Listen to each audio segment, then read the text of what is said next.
먼저 국민의례가 있겠습니다. 내빈 여러분께서는 국기를 향해 주시기 바랍니다. 국기에 대하여 경례.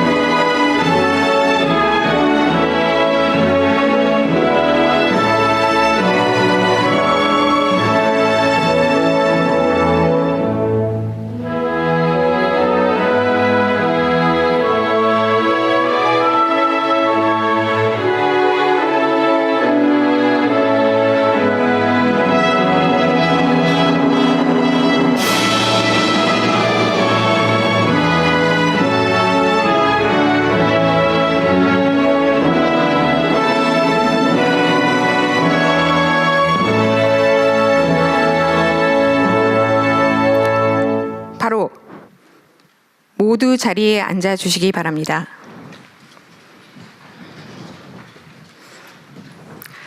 안녕하십니까. 오늘 국방부, 국가보훈부, 방사청, 병무청 업무보고의 사회를 맡은 국방부 기획조정실장 김은성입니다. 지금부터 국민에게 신뢰받는 첨단 강군, 특별한 희생, 특별한 보상이라는 주제로 국방부, 국가보훈부 업무보고를 시작하겠습니다. 먼저 대통령님의 모두 말씀이 있겠습니다. 네, 어려운 환경 속에서도 국가의 안전을 지키기 위해서 애쓰시는 우리 장병 여러분, 그리고 국방 공무원 여러분 감사드립니다. 잠시 우리 사회에 혼란이 있긴 했지만 그래도 군이 대체적으로 제자리를 잘 지켜주고 또 국가와 국민에 대한 충성 의무를 제대로 이행해줘서 오늘의 대한민국이 있다는 생각을 합니다. 혼란스러운 점들이 꽤 있긴 하지만 또 이런 과정도 더 나은 미래를 위한 토대가 될 수 있다는 생각으로 새로운 마음으로 또 새롭게 시작하면 좋겠다는 생각을 합니다. 국가 공동체가 존속하기 위해서 가장 중요한 것은 공동체 자체를 보존하는 것입니다.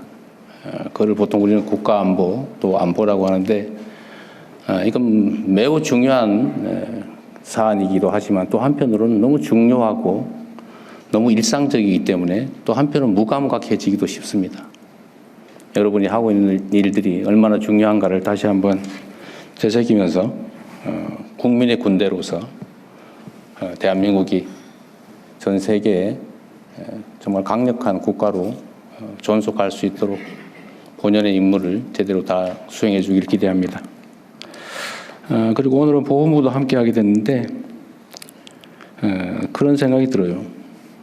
대한민국 정부 수립 이래 많은 시간이 지났지만 우리가 과연 공동체를 지키기 위해서 특별한 희생을 치른 우리 구성원들 또는 그 후손들, 가족들에 대해서 상응하는 보상을 하고 있느냐라는 점을 되새겨 보면 실제로 그러지 못하다는 결론에 이르게 됩니다.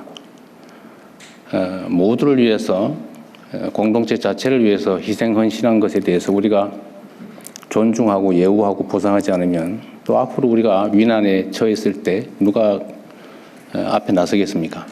그래서 특별한 희생을 치른 우리 구성원들에게 특별한 보상을 함으로써 우리 공동체가 그 구성원들의 그 각별한 희생을 잊지 않았다는 것을 언제나 보여주고 또 증명해야 된다고 생각합니다. 보훈도 매우 중요한 국가 사무라는 점을 생각해서 최선을 다해 주시길 바라고, 또 우리가 이 업무 보고 하다 보면 전 국민이 지켜보고 있다 보니까 스트레스도 꽤 많을 텐데 스트레스 받지 마시고 그냥 있는 대로 편하게 제대로 보고하면 됩니다. 모를 수 있어요. 내가 수없이 강조하지만 모를 수 있습니다. 그거 어떻게 다 알겠어요? 모르는 게 자랑은 아니지만 뭐 그렇게 비난받은 일도 아닙니다. 다만 모르는데 아는 척을 하거나 허위 보고를 하거나 이런 건 정말 위험을 초래할 수 있기 때문에 그건 비난받을 일이죠. 그래서 마음 편하게 모른다고 비난하지 않을 테니까 편하게 말씀하십시오. 네, 이상입니다. 예, 이어서 부 업무 보고를 진행하겠습니다. 이번 업무 보고는 총 3개의 세션으로 진행될 예정입니다. 첫 번째 세션은 국방부, 병무청, 방사청 업무 보고와 토의로 진행되며 두 번째 세션은 국가보훈부의 업무 보고와 토의로 진행이 됩니다. 세 번째 세션은 국방부의 비공개 업무 보고와 토의로 진행이 되겠습니다. 먼저 안규백 국방부 장관께서 국방부 업무 보고를 하시며 이어서 병무청, 방사청 순으로 업무 보고 드리겠습니다. 네, 국방부 장관 업무 보고 드리겠습니다. 기본 방향입니다. 우리 군은 지난 12.3 불법 비상계엄에 동원되어 국가적 혼란을 야기하고 헌정 질서를 파괴한 데 대해 통렬히 반성합니다. 군이 다시는 불법 비상계엄의 도구로 소모되는 일이 없도록 하겠습니다. 26년도는 국민으로부터 신뢰받는 국민의 군대 재건을 위하여 본연의 임무에 매진하는 가운데 전방위 국가방위태세를 확립하고 전시작전 통제권 회복, 국방개혁 등 국정과제와 핵심 현안에 있어서 확실한 성과를 달성할 수 있도록 모든 국방 역량을 결집하겠습니다. 국민의 군대를 위한 민주적 제도적 통제를 강화하기 위해 법령, 제도, 교육 체계를 정비하고 특히 119명으로 구성한 특별수사본부와 헌법존중 TF를 중심으로 강도 높은 조사와 수사를 함으로써 신속하게 계획의 성과를 달성하겠습니다. 이어서 10대 중점 과제를 보고드리겠습니다. 먼저 군 제도 개혁과 정보기관 개편을 위해서 개헌법 9개 조항을 개정하고 군 정보기관 개편안을 마련하는 등 이 땅에서 다시는 시대착오적인 불법 계엄 사태가 발생하지 않도록 군에 대한 제도적 통제를 강화하겠습니다. 내년도는 계엄법 추가 개정 소요를 도출하고 군 정보기관 개편을 완료하는 등 헌법 가치를 수호하는 국민의 군대를 재건해 나가겠습니다. 한국형 삼축 체계 고도화를 위해서 핵심 전력을 작전 배치하였고 관련 예산을 전년 대비 21.3% 확대 편성하였습니다. 이를 기반으로 내년에는 전작권 회복과 연계하여 북핵 위협에 대비한 독자적 억제 능력을 조기에 구축해 나가겠습니다. 국내 드론 산업의 생태계 발전과 50만 드론 종사 양성을 위해서 국산화된 교육용 드론 구매 예산을 확보하였습니다. 내년에는 국방 AI 인프라를 구축하고 드론 운영 전담 부대를 운영함으로써 우리 군이 첨단 과학기술 기반 스마트 강군으로 거듭남과 동시에 국내 드론 산업 생태계 구축에 마중물 역할을 수행하겠습니다. 미래 안보 환경에 대비하여 2040년을 목표로 병력구조, 부대구조, 전력구조를 통합한 군구조 설계 방향을 수립하였습니다. 내년에는 군구조 개편안을 구체화하여 국방개혁 기본계획을 국민과 대통령님께 보고드리고 병력 절감형 군으로 전환 기반을 마련하겠습니다. 군인 복무 여건 개선을 위해서 초급 간부 기본금 인상, 당직비 인상 등 실질적인 지원 대책을 마련하였습니다. 향후 군인 보수를 중견기업 수준까지 단계적으로 인상하고 군인 가족 중심의 주거지 지원 정책을 추진해 나가는 등 군인의 숭고한 헌신에 걸맞는 복무 여건을 구축해 나가겠습니다. 경기 북부 미군 공여지 조속한 반환을 위해 다양한 국방 협의체를 통해서 강력히 촉구하고 있으며 반환된 공여지 개발을 위해 지방정부의 부담을 경감하는 등 지원 방안을 마련하였습니다. 내년에는 미측과 반환 로드맵을 구체하여 의정부의 캠프 스탠리, 동두천의 캠프 모빌 등 가능한 기지부터 우선 반환 받을 수 있도록 추진하고 반환 공유지 개발을 위한 법령을 개정하는 등 반환 공유지를 지역의 새로운 성장 거점으로 전환토록 하겠습니다. 군 공항 이전 사업은 일부 답보 상태였으나 타운홀 미팅을 계기로 추진 동력을 확보했습니다. 내년에는 대구 군 공항은 이전 사업비 확보 방안을 마련한 후 본격적인 사업을 착수할 예정이고 광주는 어제 정부와 지자체 간 6자 협의체 회의를 성공적으로 마쳤고 합의한 사항을 바탕으로 이전 부지 선정을 조속히 추진하는 등 군공항 이전 사업을 확실하게 진척시켜 놓겠습니다. 대통령님의 결단으로 지난 10월 한미 정상회의 핵심 성과이자 국가적 수건인 핵 추진 잠수함 사업의 새로운 전환점을 마련하였으며 우리 기술로 자체 건조가 가능해졌습니다. 이를 이어받아 내년에는 상설 범정부 사업단을 구성하여 미측과 2년 내에 협상 완료를 목표로 사업을 추진함으로써 우리 군의 역사적 과업을 속도감 있게 추진하겠습니다. 우리 군은 2006년 전자권 전환에 합의한 이후 약 20여 년 동안 피땀 흘린 노력을 기울여 왔습니다. 그 결과 한미 국방당국은 지난 11월 SCM에서 전자권 전환을 위한 조건의 충족에 의미 있는 진전을 달성했다는 데 공감을 했습니다. 내년에는 4월까지 구체적인 로드맵을 완성하고 11월 SCM에서 FOC 검증을 완료함으로써 목전에 와 있는 전자권 회복을 가시화하겠습니다. 지난 6월 대북 확성기 방송 중지를 시작으로 비무장지대 위해 발굴 재개, 남북 군사회담 제안 등 남북 간 군사적 긴장을 완화하고 북한의 호응을 유도하기 위한 낮은 단계 조치들을 지속 추진해 왔습니다. 앞으로도 남북 간 신뢰 구축 수준과 군사적 영향을 종합적으로 평가하면서 9.1 군사 합의를 선제적 단계적으로 복원하여 한반도 평화 정책을 위한 정부의 노력을 실효적으로 뒷받침하겠습니다. 이어서 병무청장님의 보고가 있겠습니다. 병무청장 홍소영 업무 보고 드리겠습니다. 청년들이 병역 이행 과정에서 겪는 신체 심리적 부담과 진로에 대한 불안은 개인의 문제를 넘어 국가가 함께 풀어야 할 문제입니다. 병무청은 병역이 청년들에게 건강을 지키고 미래를 준비하는 과정이 될 수 있도록 병역과 연계한 청년 건강과 진로 지원 정책을 추진하고 있습니다. 19세에 실시하는 병역 판정 검사는 58개 기본 검사를 통해 매년 600여 명이 미처 알지 못했던 질병을 발견하는 등 청년의 생애 첫 건강검진 역할을 수행하고 있습니다. 또한 병역 진로 설계 프로그램 운영은 개인의 적성과 진로를 연계한 병역 이행을 지원하고 있습니다. 26년 계획입니다. 청년 건강관리를 위한 정신건강 선별검사와 지원을 확대하고 입영 대상자에 대한 마약류 등 예방검사를 강화해 안전한 복무 환경을 만들겠습니다. 병역진로 설계 서비스 내실화를 통한 온라인 상담, 학군 합동 설명회 등 다양한 서비스로 청년들의 접근성을 높이고 상담 서비스 품질도 개선하겠습니다. 앞으로도 병무청은 국가 안보 기반을 굳건히 하고 청년의 미래 설계 동반자로 한 단계 더 발전하겠습니다. 이상입니다. 이어서 방위사업청장이 보고 드리겠습니다. 방위사업청장 보고 드리겠습니다. 방위사업청은 국정과제인 방산 4대 강국 실현을 위해 5대 중점 과제를 추진하겠습니다. 첫째, 첨단기술 선제개발, ADD 개편, 국가-국방 R&D 협력 확대 등 국방 R&D 혁신을 통해 기술 주권을 확보하여 체계 조립형 방산 국가에서 기술 완성형 방산 국가로 전환하겠습니다. 둘째, 전략 소재 부품 국산화, 의무 사용, 비축 확대를 통해 탄탄한 공급망과 소재 부품 국산화 기반을 구축하겠습니다. 셋째, 중소기업의 글로벌 공급망 진입 지원, 방산혁신 전문기업 지정 등을 통해 중소벤처기업을 전 주기에 걸쳐 집중 육성하겠습니다. 넷째, 대기업 수출 성과를 중소기업 지원에 재투자하게 하고 중소기업 부품 광급 조달 등을 통해 동반 성장 및 공정 상생 생태계를 만들겠습니다.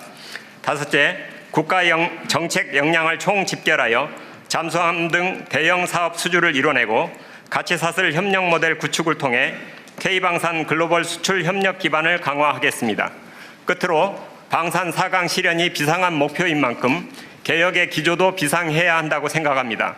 우선 획득 제도는 소요, 사업관리, 시험평가에 이르기까지 전 주기에 걸쳐 신속하고 유연하며 산업적 관점을 포섭할 수 있게 개혁해야 합니다. 국방 R&D 개혁은 수행 주체 간의 편익을 추구하는 담합 구조를 개선하여야 ADD 본연의 사명인 첨단, 비익 사업 집중이 가능합니다. 더불어 대통령님께서 말씀하신 방위산업은 첨단 국가 전략 산업이라는 패러다임에 맞는 행정 거버넌스 개편이 필요합니다.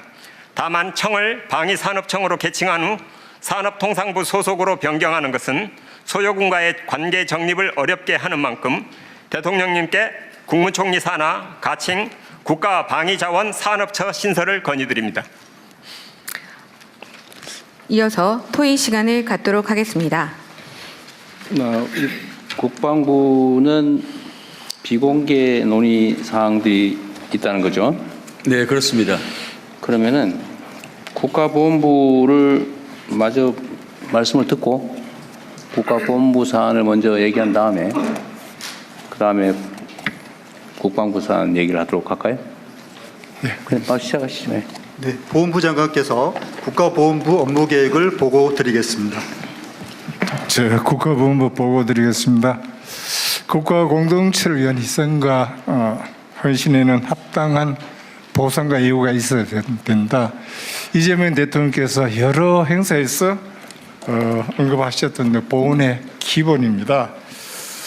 서두에 대통령께서 말씀하셨듯이 보훈 현장에 나가보면 많은 분들이 미흡하다, 사각지대가 많다 이런 이야기를 합니다.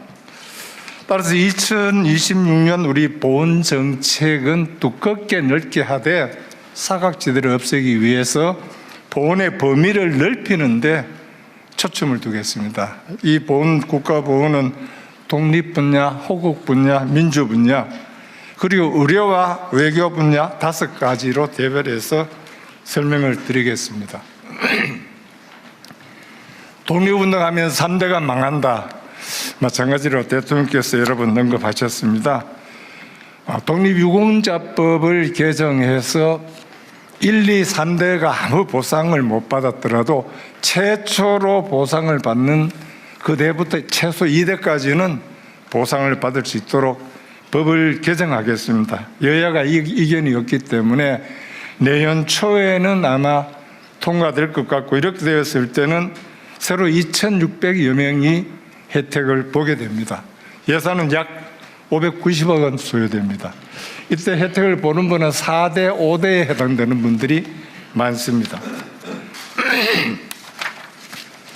독립유공자 발굴 포상도 강화하겠습니다. 이제까지는 연 250명, 300명 했는데 내년 600명 정도 발굴하도록 하고, 독립유공자 발굴을 할 때 늘 독립운동은 있지만 뒤에 행적이 불분명하다 해서 소원을 하지 못했습니다. 이런 분들이 1936명이 있습니다. 이분들도 최대한 포상을 하고 나중에 만에 하나 다른 어떤 미비한 행적이 나왔을 때는 취소하는 방향으로 하도록 하겠습니다. 유해봉환 작업도 가장 큰 과제인 안중근 의사 유해봉환 사업은 지난번에 한중 정상회담에서도 말씀하셨고, 얼마 전에 저 중국 주한 대사하고도 이야기를 했습니다. 중국의 협조를 얻어서 최대한 그 위치라도 제대로 추적할 수 있도록 중국의 협조를 얻어서 현지 출장을 가서 파악하도록 하겠습니다. 추정되는 지역은 할빈 그 감옥, 여순 감옥의 왼쪽은 2번이나 발굴해서 실패를 했지만은 오른쪽은 아직 발굴을 하지를 못했습니다. 파기보다는 GPR로 여러 가지 상황을 살펴보고 난 다음에 찾게 되면은 원래 어쩌면은 그 소재를 찾을 수 있겠다 이렇게 판단을 합니다. 이 부분 말고도 다른 독립유공자 한 3분 정도는 유해 발굴해서 송환하도록 하겠습니다. 그리고 내년 2026년도는 60만 세 100주년입니다. 그리고 김구 선생 탄생 150주년입니다. 이에 맞는 여러 가지 이 행사, 김구 선생 말씀하셨듯이 문화의 나라를 지향하셨는데 문화강국 비전 선포식, 기업우표 발행 등 여러 가지 기업 사업을 하도록 하겠습니다. 그리고 김구 선생님 등 여러 순유, 선열이 묻혀 계시는 효창공원을 이제는 국립화할 때가 되지 않았나 이렇게 생각합니다. 지금은 서울시에서 관리를 하고 있습니다. 그리고 서대문에는 독립의 전당을 짓고 LA에는 안창호 선생이 활동하셨던 거기에 한 90억을 들어서 리모델링 할 계획을 가지고 있습니다. 이것이 저희들이 독립유공자에 대해서 연도 이 사업이 대강입니다. 그리고 현재 우리 보훈의 가장 큰 영역을 차지하는 호국 분야에 대해서 말씀을 드리겠습니다. 참전 유공자들은 6.25 참전 유공자들은 평균 93세, 현재 계시는 분이 2만 2천여 명 됩니다. 월남 참전자는 79세, 현재 계신 분들이 한 8만여 명이 됩니다. 이분들이 돌아가시게 되면은 현재 받게 되는 월 49만 원 수당도 아무도 혜택이 없습니다. 늘 이분들의 걱정이 내가 죽고 나면은 내 배우자는 어떻게 하느냐 하는 것이 가장 큰 걱정입니다. 이 배우자 혼자 남아 있는 인원이 18만 6천 명입니다. 이분들은 아무런 혜택이 없습니다.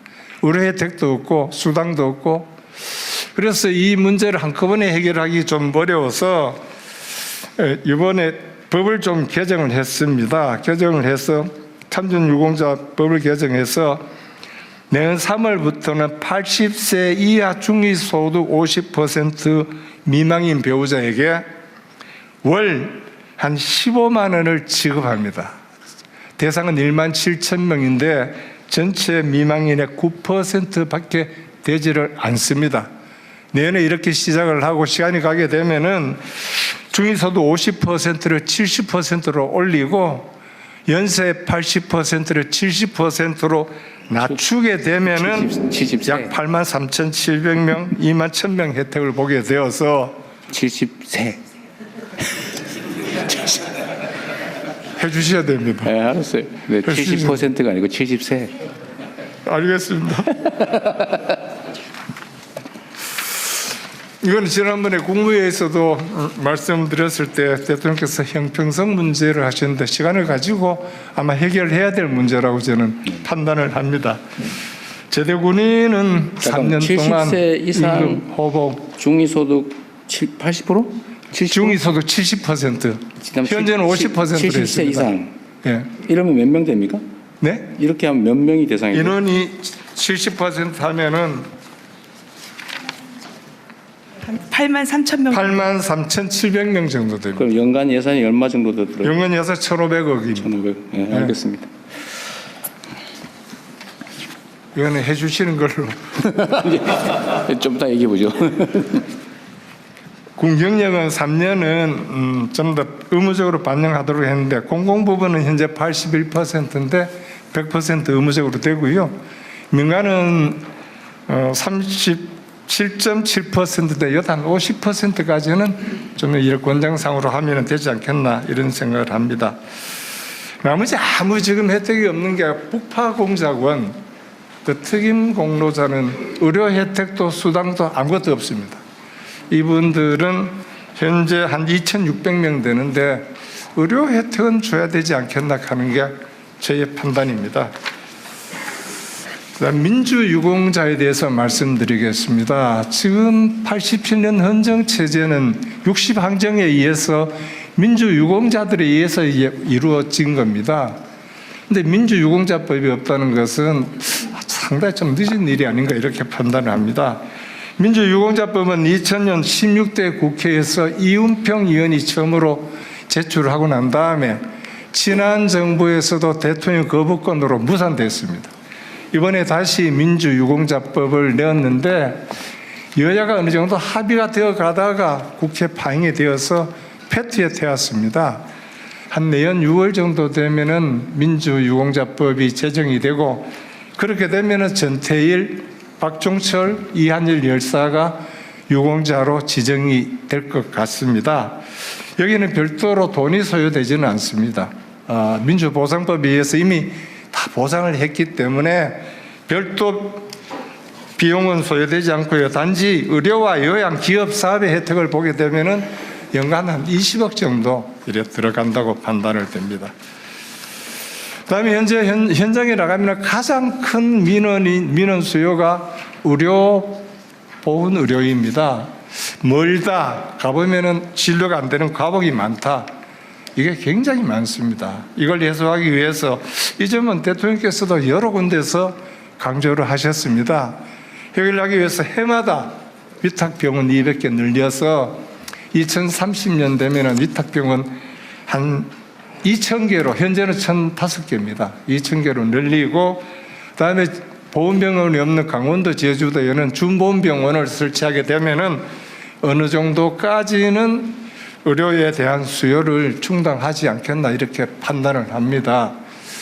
보건복지부 장관도 이런 말씀을 드렸습니다. 2030년 넘으면은 저 유공자 카드만 가면은 모든 병원에 가서 혜택을 받을 수 있도록 좀 그렇게 해주십시오. 그랬을 때 조금 예산 수요에 대해서 고민을 해보자는 이야기를 했습니다. 가장 좋기는 그 유공자 카드만 가지고 어느 병원에 가도 혜택을 받을 수 있도록 하는 게 제일 좋다 이런 말씀을 드립니다. 마지막으로 보훈외교에 대해서 말씀을 드리겠습니다.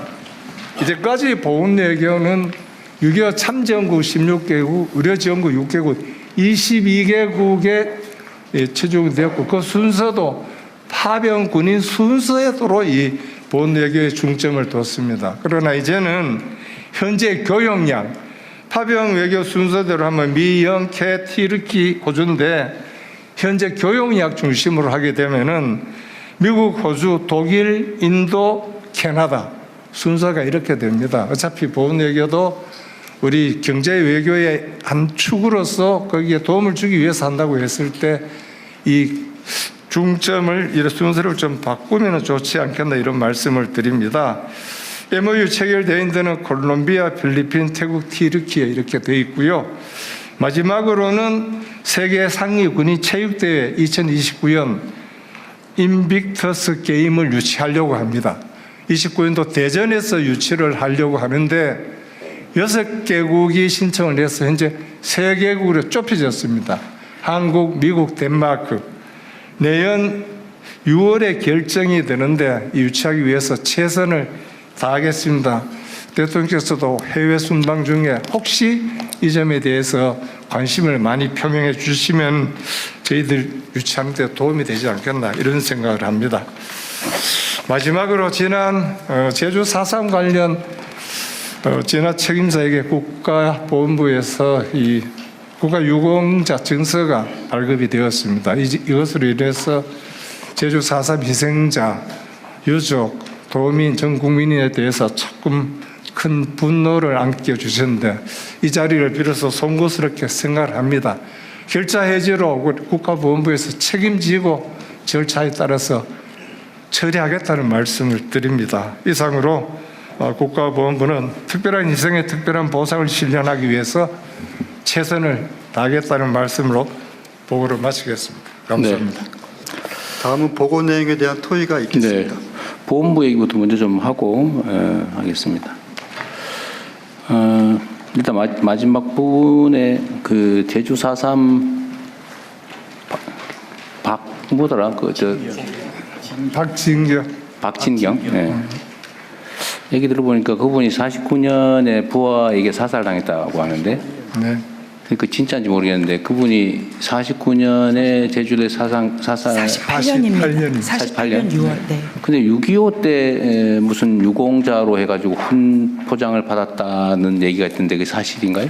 6.25 때 1950년 12월 30일 날 정군 한 22,750명 훈장을 같이 줬습니다. 아니 여하튼간에 네, 그때 받았습니다. 이분이 이제 48년에 사망했는데 6.25 참전 유공자로 훈장을 받았다는 게 팩트예요? 하여튼 그 공적 내용은 저희들이 못 찾았습니다. 단지 받은 날짜는 1950년 12월 30일입니다. 네, 30일인데 그 내용 구체적인 공적 조서는 없더라도 예. 6.25 전쟁 때 참전해서 공을 세운 걸로 포장받은 거는 맞아요? 그 공적 조서를 못 찾아봤기 때문에 그걸 확인을 못했습니다. 확인을 못했어요? 예. 대통령 국방부 차관입니다. 말씀 해보세요. 정확한 내용은 남아있지는 않지만 6.25라는 것은 아니고 국가안전보장과 전몰 장병에 대한 그 훈장으로 6.25로 특정된 건 아니다. 그렇습니다. 특정돼 있지는 않습니다. 알겠습니다. 그래서 논리적으로는 뭐 불가능한 건 아니네요. 근데 이게 한 번이 아니고 2번인가 더 된다던데? 네, 52년도 한 번 더 또 있어요. 받았습니다. 그때는 무슨 유공으로? 마찬가지 공적 사항이 특정돼 있지는 않습니다. 안전보장이란 그냥 국가안전보장. 있습니다. 예. 네, 어쨌든 잘 처리되면 좋겠어요. 그 제주 4.3 유족들 입장에서는 매우 분개하고 있는 것 같아요. 그냥 방법을 찾아보기로 하고요. 이게 보훈 외교 분야에 참전국과의 실질 협력이 필요한데 저도 다녀보니까 그러긴 하더라고요. 예를 들면 뭐 에티오피아나 이런 데는 엄청나게 지금 살기 어려운 상황인데 어떤 6.25 때 참전해서 많은 사람이 죽고 다치고 그랬던 걸 보면 우리도 뭔가 좀 보훈을 해야 되지 않을까 하는 생각이 들긴 하던데요. 그런데 이게 참전 군인으로 하면 숫자가 너무 많아서 지금 미군 같은 경우는 뭐 300~400만 명 된다는 거 아니에요? 교대를 했기 때문에. 네네. 그래서 일단 사망자들, 전사자들 유족이나 이런 쪽을 먼저 좀 챙겨보면 좋겠다는 생각이 들긴 했습니다. 좀 찾아서 뭐 할 수 있는 게 있으면 좀 했으면 좋겠다는 거고요. 아까 말씀하신 것 중에 보훈 의료 체계 중에 지금 이제 가까이 보훈병원이 있으면 보훈병원에 가서 치료를 받을 수가 있는데 내가 그 대상자가 하필이면 보훈병원이 없는 지역에 살면 민간병원을 가면 혜택이 없다 지금 그 말이잖아요. 네, 그렇습니다.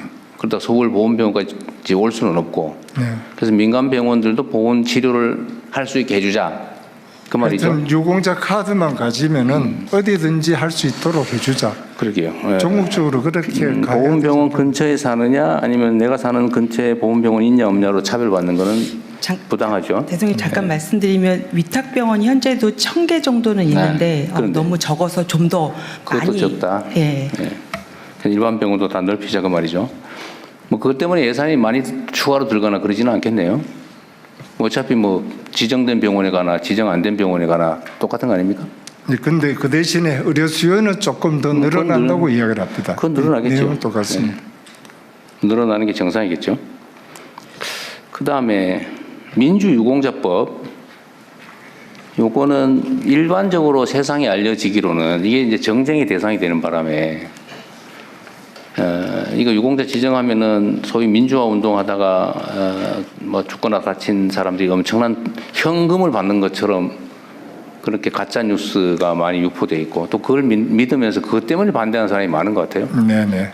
그런데 이게 현금 보상이나 이런 건 없고 네. 한다면 실질 보상이라고 하는 게 의료 요양 지원, 네. 국가 유공자에 준해서 그 정도다. 그는 연간 예산이 20억 정도밖에 안 네. 들어갑니다. 어쨌든 우리 국민들께서도 이거를 이제 막 일방적인 엄청난 돈을 퍼주는 것처럼 악의적 선전에 많이 노출됐기 때문에 오해가 있는 것 같은데 그건 아니다. 네. 네. 그럼 빨리 해야 되겠네요. 현재 국힘에서도 일단 패턴을 태어났지만은 그렇게 반대를 하질 않습니다. 이 문제에 대해서는 국힘 원하는 주장을 다 빼줬기 때문에 그렇게 반대는 안 근데 합니다. 그 장관님 국힘 그러면 싫어하던데 국민의힘. 네, 알겠습니다. 그리고요, 저 하나 더 좀 물어볼게요. 지금 생계지원금, 참전 유공자 배우자들의 생계지원금 얘기를 하셨는데, 이걸 점진적으로 늘려가는 건 맞는 것 같고요.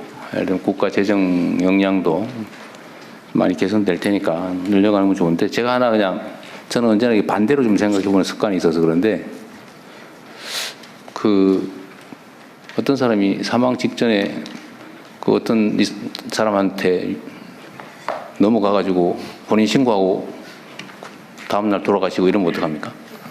그래도 하는 걸로? 그래도 줘야 됩니다. 알겠습니다. 그렇게 그런데 하더라도 하자. 노인네들이 연세 드신 노인네들이 조금은 더 이 요양에 조금 도움을 받을 수 있는 그런 분위기도 있을 겁니다. 아마. 근데 이제 악용하는 사례들이 혹시 있을지는 한번 뭐든지 제도를 설계할 때는 뭐 거의 없겠지만 어쨌든 악용하는 사례가 발생하면 제도 자체에 대한 불신이 생기기 때문에 어떤 고민은 조금은 해주시기 바라고요. 그 효창공원 있지 않습니까? 네, 효창 그 공원 앞에 효창 운동장 있죠. 있습니다. 이게 원래 사실은 효창 공원 앞에 나중에 운동장 만든 거죠. 네. 공원을 이게 처음에 운동장이 먼저 있었을 겁니다. 먼저 있었어요? 어떤 게 먼저 있었을까요? 운동장이 먼저냐, 묘역이 먼저냐? 네, 본문화적 그 최초에 이제 묘역이 온 거는 이제 윤봉길 의사하고 백정기 의사 324 묘역을 김구 선생님께서 생존에 46년도에 일본에서 봉안해서 묘역이 먼저 생겼습니다. 뭐 묘역이 먼저 생겼고 어쨌든 그게 이제 일종의 공원 지역이었는데 거기다 운동장을 지은 거죠. 네, 맞습니다. 운동장이 나중입니다. 그 저도 여기 자주 가봤는데 야 저거 공원을 철거하고 운동장을 철거하고 공원을 만들면 좋겠다 그랬더니 그 동네 주민들이 절대로 안 된다 그런다고 그러더라고요. 근데 이런 예를 들어 민원의 문제는 적당한 다른 대체 방안을 강구를 하고 네. 할 수 있는데 만약에 이 효창 운동장을 철거해서 공원으로 복구를 하고 거기 주민들이 또 뭐 사용하면 되니까 그렇게 할 경우에 돈이 얼마나 들까요? 이 효창 운동장 소유자가 누구예요? 그것까지 추산을 안 해봤습니다. 총 사업비가- 소유자는 서울시입니다. 1700 그때 98억이 들어서 그 효창 공원은 좀 내비두고 그 이외의 지역을 국립묘지화하는 방법들을 검토해 보라는 이야기도 있었습니다. 네, 그러니까 그거 빼는데 운동장까지 포함시키면 추가 비용이 얼마나 더 들까? 총 사업비가 그때 1798억이었어요. 운동장까지 포함해서? 네, 네. 운동장 소유자가 누구예요? 공원 소유자는 누구입니까? 공원 소유자는 서울시입니다. 서울시. 네. 그래서 서울시하고 그때가 이제 중단이 됐는데 2022년도까지 작업을 해서 여론 수렴도 하고 해서 국가와 서울시가 5대5로 부담을 해서 한번 진행을 해보자. 그때 비용이 지금 차관 얘기하신 대로 한 1,700. 그러니까 운동장 빼고 아니 운동장 포함했습니다. 포함했어요? 예. 운동장 소유자도 서울시인가 보군요. 이 소유는 서울시고 이제 관리는 이제 대한축구협회에서 아니, 그야 반대받습니다. 관리야 맡긴 거니까. 네네. 예, 소유자. 서울시 맞습니다. 근데 문제는 주변 주민들의 이제 민원이겠네요. 말씀을 드리면 거기에 이제 게이트볼장도 있고 배드민턴장도 있고 또 저녁에는 거기를 못 들어가게 이제 만약에 할 수도 있기 때문에 적정하게 그런 방법들을 서로 아니 그러니까 공유했어요. 효창 운동장의 그 이 관중석 뭐 이런 건 제거하고 나머지는 좀 정비를 해가지고 게이트볼장도 쓰고 그러니까 뭐 배드민턴장도 쓰고 그런 것들을 이제 뭐 주민들과 같이 공론을 산책로로도 쓰고 뭐 그거야 그걸 쓰면 되죠. 뭐. 근데 이게 전망을 다 가려서 하는 얘기죠. 그것까지 포함해서 한번 검토를 한번 해보세요. 네, 알겠습니다. 갈 길이 멀긴 하겠지만 그걸 빼놓고 할 것 같아가지고. 주민들이 반대하는 이유는 묘역이라는 용어 때문에 반대를 하기 때문에 그걸 빼고 그냥 공원화 이렇게 네, 되면 효창공원. 그리고 서면 보고하신 것 중에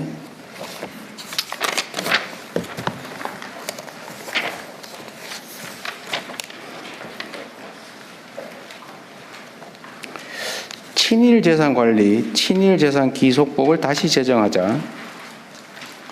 이게 이제 보건부의 소관사무인가 보군요. 이 소관은 행안부 소관인데요. 저희 보건부가 많이 관여를 합니다. 그래요? 예. 이것도 좀 법무부 소관입니다. 예. 죄송합니다. 법무부 소관입니다. 이것도 좀 속도감 있게 진행하면 좋겠네요. 유해 발굴 송화는 중국하고 협의가 중요한데 예, 맞습니다. 조만간 중국하고 아마 다시 만나게 될 가능성이 있으니까 이것도 아마 관리하고 있긴 할 텐데 중국 측하고 사전 정상회담 의제로 논의를 좀 미리 하라고 해주시고 비서실에 좀 챙겨주십시오. 네.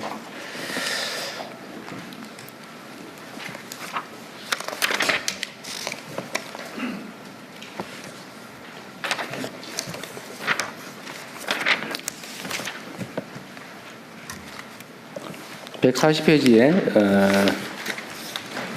독립기념관 정상화 이런 게 있네요.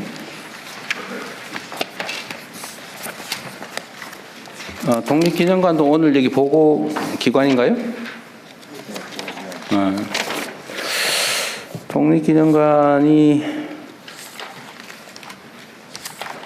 독립기념관 정상화 이걸 사업 내용으로 하나 써놓으셨는데 일단 기념관 얘기할 때 한번 해보기로 하죠.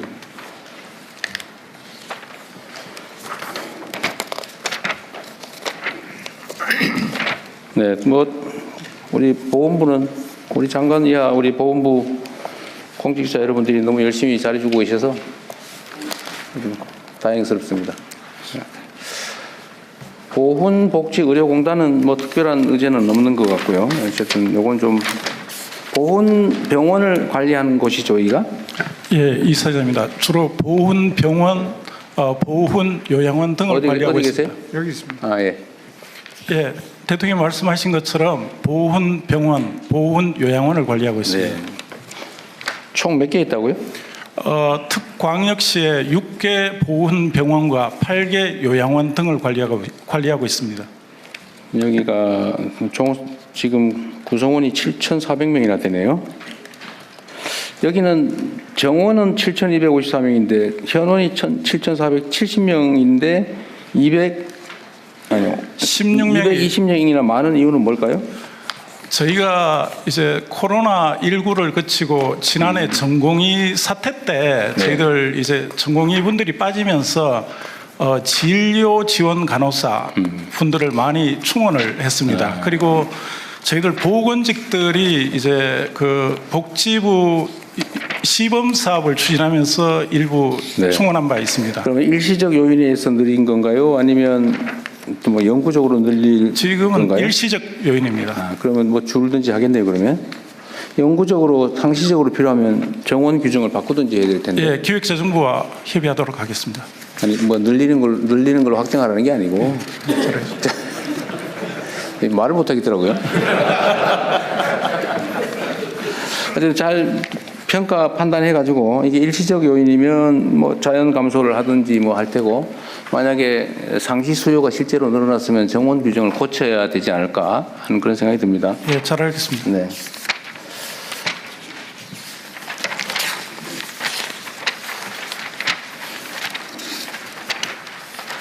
그리고 이거는 좀 오해인지 진짜인지 모르겠는데, 보훈병원이 시설도 너무 낙후하고 서비스 질도 일반 병원보다 많이 떨어진다고 하는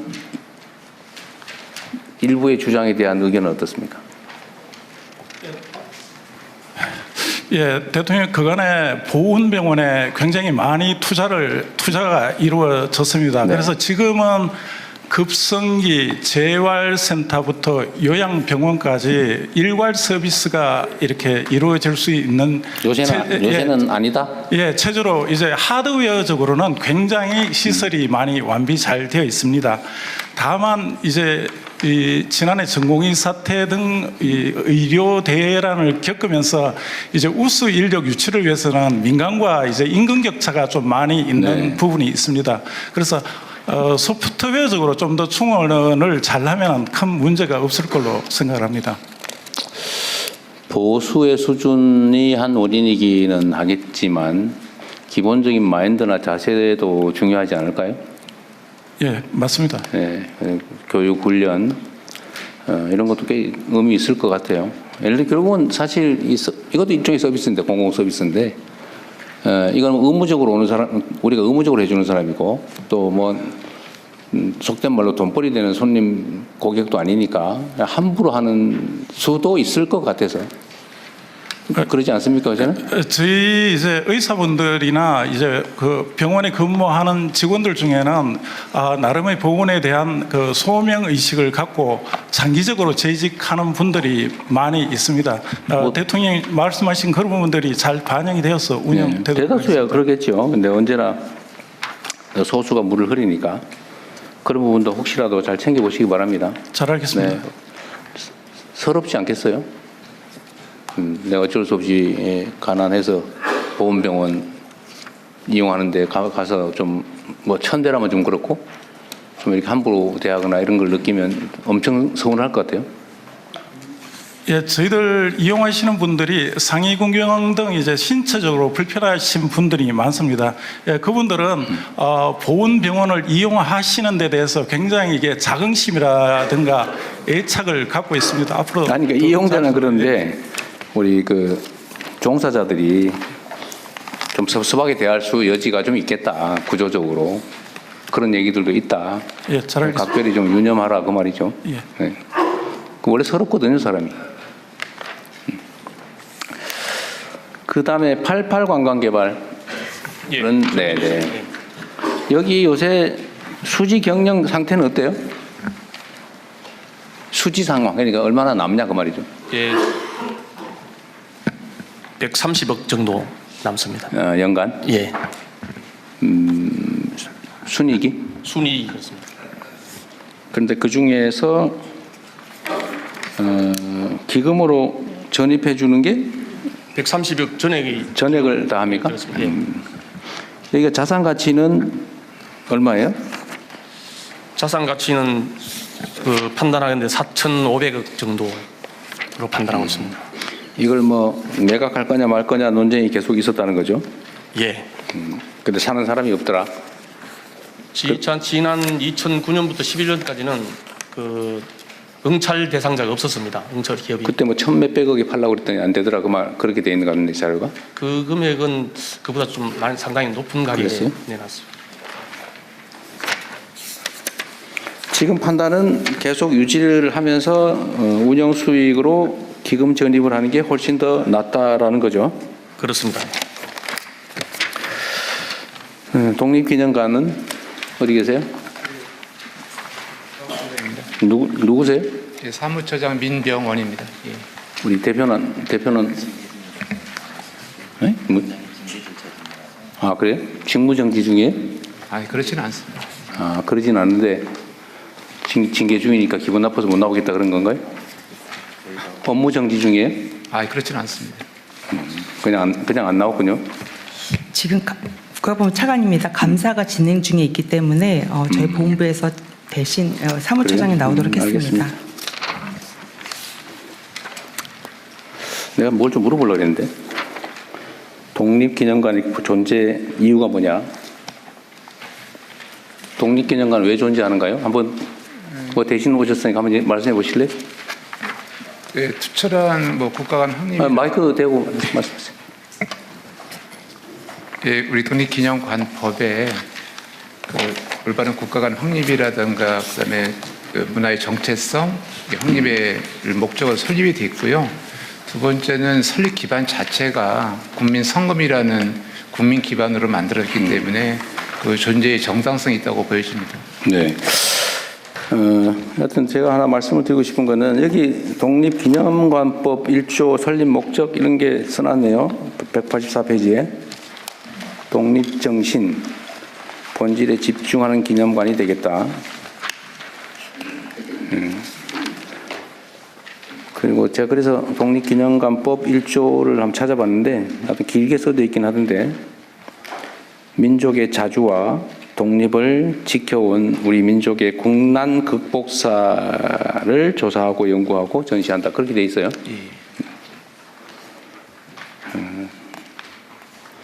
우리 민족들이 치열하게 싸워서 만들어낸 결과다. 라는 걸 잊지 말고 우리 독립기념관이 원래 추구했던 그 목적에서 벗어나지 않도록 잘하시기 바랍니다. 예, 알겠습니다. 자, 이번에는 국방부 거 좀 볼까요?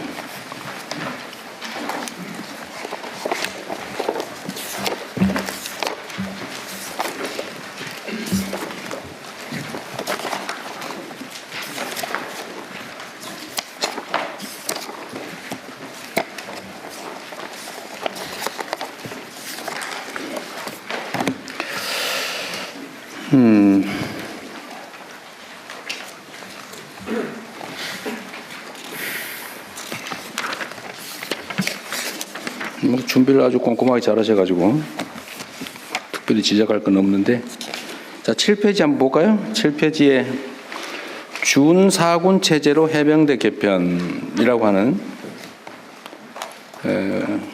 과제가 있네요. 준사군 체제라고 하면 어쨌든 이거를 개념을 설정을 하는데 다양하더라고요 보니까. 우리 해병대 사령관 있어요? 예, 대통령 해병대 사령관. 해병대 제대자뿐만 아니라 해병대의 일종의 염원이라면 좀 그렇고 어쨌든 소망사항 중에 하나가 사군 체제로 가자 아니면 준 사군이라도 하자 뭐 그런 거 있잖아요. 예. 핵심 요구 내용이 뭐예요? 소위 준사군 체제를 하려면 핵심적으로 뭐가 필요합니까? 먼저 국군조직법의 해병대 상륙작전 외에 신속 대응작전, 국가 전략 도서방위 이러한 임무들을 명시하는 것이 이제 첫 번째입니다. 그리고 두 번째는 해병대의 가장 큰 비정상 중에 하나라고 생각하는 모든 현역미 예비역이 1973년도에 해병대가 해체되면서 육군 내 1사단, 2사단의 작전 통제가 넘어갔던 문제. 네. 이런 것들이 52년 동안 해병대 사령부가 재창설이 됐음에도 불구하고 그게 아직까지 남아있다는 자, 겁니다. 1사단, 2사단에 대한 평시 작전 지휘권을 해병대 사령관에게 돌려주라. 예, 그렇습니다. 여기에 대한 국방부 입장은 뭐예요? 네, 입법 말씀드리겠습니다. 지금 현재 평시작전 통제권은 1사단은 지금 이전이 가능하도록 되어 있습니다. 근데 2사단은 여러 가지 부대에 대한 전력 구조, 무기 체계 이런 것들이 아직은 해병대 2사단이 체계적으로 갖춰지지 못했기 때문에 수도군단의 통제를 받게 돼 있거든요. 육군의 통제를 받기 때문에 네. 그런 무기 체계와 여러 가지 전력 구조를 갖춰진 연후에 그때 넘겨주겠다. 작전권을 넘겨주겠다. 지금은 맞다. 지금은 좀 이르다. 예, 그래서 군구조 개편한 연후에 그건 고려해 볼 수 있다. 네, 그게 그것도 현재 해병대에서 원하는 또 내용입니다. 그건 좀 논의해봐야 될 것 같고. 그 압박하지 마세요. 쓱 압박을 하시는 것 같아요. 예. 이게 지금 말씀을 들어보면, 자, 2사단은 자체 작전을 독립해서 할 만큼 충분한 체계나 예. 무기 체계를 갖추지 못했다. 그렇습니다. 그게 내가 어디서 많이 듣던 얘기 같은데, 한국군은 자체 지휘 방위 역량이 떨어지니까 전시작전권은 우리가 계속 가지고 있어야 되겠다는 얘기하고 비슷해 보여요. 선생님, 그렇지 않습니다. 우리 군이 어떤 측면보다는 또 전체적으로 보면은 미군보다 더 강한 그렇죠. 정신력과 네. 그런 체제로 되어 있기 때문에 세계에서 저는 최강군으로 생각하고 있습니다. 그런데 말은 이유는 그거잖아요. 검증을 하고 넘겨주겠다. 일부 사람들의 시각이고요. 전체로 봐서는 그렇지 않습니다. 그래서 이 사단의 작전 지휘권 문제도 해병대 사령관이 있는데 해병대에 소속된 사단을 해병대 사령관이 지휘하지 않고 육군이 지휘한다. 이 좀 이상한 것 같아요. 만약에 거기에 예를 들면 조직적 역량이 부족하다면 모르겠는데 군 장비나 무기 체계 부족이라면 그걸 빨리 채워줄 생각을 해야지. 그 이후로 작전 지휘권을 안 넘겨주고 계속 유보하겠다는 건 좀 아닌 것 같은데. 미군도 사실 정보사령관이 사성장군인데 그 병력 수로는 8,000명뿐이 안 되거든요. 근데 우리 해병대는 지금 28,700명이 지금 구성이 돼 있기 때문에 어떤 결심 측면에서는 저는 가능하다고 봅니다. 근데 그 이제 후속적인 작업이 좀 여러 가지 네. 병력 구조, 전력 구조 여러 가지 이런 것들이 이렇게 수반돼야 되기 때문에 좀 이렇게 하시죠. 예. 이게 이제 닭이 먼저냐 알이 먼저냐 알 수 있는데 넘겨주는 걸 기본으로 하고 예. 최대한 신속하게 부족한 걸 채워준다. 그러면 되잖아요. 네. 그런 쪽으로 검토를 해보시죠. 우리 해병대 사령부에서는 지휘 역량이나 이런 건 충분하죠. 대통령님, 저희가 지금 서북도서 200km 떨어져 있는 지역도 다 지휘를 하고 있습니다. 지휘 역량은 충분하다. 예, 그렇습니다. 무기 장비가 부족하면 채워줘라. 그리고 일부 무기 체계도 지금은 합동성이 강화된 작전입니다. 그렇기 때문에 그런 분야들은 장관님께서 적극적으로 잘 보태주시고 평소에 우리 해병대 사령관님이 장관님한테 얘기한 건 좀 다르죠. 어쨌든 그렇게 고민을 해보시죠. 네, 잘 알겠습니다. 여기서 계속 논쟁할 건 아니고. 네, 예. 또 한 가지는 해병대 그 육군 해관, 공군 해관 이건 다 있는데 그죠? 해군 해관도 있죠. 해병대 해관은 없다면서요? 지금 밀리토피아 바이 마린이라고 해서 거기서 일부 지금 회관은 아니지만 복지 시설을 지금 군인공지에서 받아 쓰고 있습니다. 비슷한 역할을 하지만 해관 자체는 없다. 제가 해병대 해관을 만들어 준다는 게 공약이었던 것 같은데. 그렇습니다. 예. 근데 이거 왜 없어요? 이것도 좀 챙겨봐 주십시오. 알겠습니다. 네. 해병대 역할이 사실은 이거 우리는 3면이 바다인데 해병대 역할이 매우 중요할 것 같고 그죠? 네, 해병대가 사실 소외가 많이 돼가지고 해군으로부터 재정과 인사권이 독립한 지가 불과 한 7, 8년뿐이 그렇죠. 안 됩니다. 예. 또 한 가지는 이 해병대 전력이 매우 중요하잖아요, 그죠? 예, 그렇습니다. 맨날 그 강한 해안 경비 하고 있다면서요? 예, 일부 많은 병력들이 지금 작전을 이렇게 하고 있습니다. 이 부분에 대해서도 사실은 아까운 병력이 그 밤새 경비하고 있다는 건 좀 아깝거든요. 그 문제는 고민해 보신 건가요? 해봤습니다. 네, 원래 어떻게 하고 있어요? 김포 축선의 해강안을 육군한테 맡기고 해병대는 본연의 상륙작전에 그렇죠. 전념하는 그런 방향으로 지금 추진하려고 네, 알겠습니다. 하고 있습니다. 해병대는 다른 준사군 체제와 관련해서 다른 의견 있어요? 추가적으로 한 가지 더 말씀드리겠습니다. 지금 장관님께서 적극 검토해 주고 계신데 3군 균형 편성에 관한 법률이 있습니다. 거기에 국방개혁에 관한 법률에 3군 균형 편성. 네. 해병대가 국방부는 합참에 장군직이나 대령직이나 이런 것들을 법제화해서 지금 6회공군만 명시가 돼 있습니다. 네. 일정 비율을 반영이 된다면 더욱더 국가와 국민이 원하는 해병대가 될 수 있도록 최선의 노력을 다하겠습니다. 해병대도 승진할 기회를 더 많이 줘라. 그 말이죠? 이게 충분히 해병대 장교들이 그만한 능력을 할 수 있고 또 잘할 수 있다고 저는 사령관에서 믿고 있습니다. 참고하세요. 알겠습니다. 군인 복무 여건 개선은 계속 하고 있는 거죠? 그렇습니다. 네. 그 다음에 뒤에 번에 어디 있는 것 같긴 한데 군사시설 보호구역을 지금 9월 달에 398만 평방미터를 해제했다 그 말이죠. 네. 이걸로 충분한지는 계속 검토하고 있겠죠? 앞으로 더 확대해 나갈 생각을 가지고 있습니다. 그 다음에 8페이지에도 중간쯤에 보면 유무인 복합체계 고도화 군사력 정예 군사력 건설 항목에 있죠. 예. 거기에 보면 이제 상용 드론 6만 대 확보 이게 있는데 드론 물론 중요하죠. 중요한데 육상 전투 로봇이나 이런 것들도 개발해요? 그 분야는 지금 연구 개발로 지금 들어가고 있습니다. 뭐 실전 배치할 계획이나 이런 건 없고요.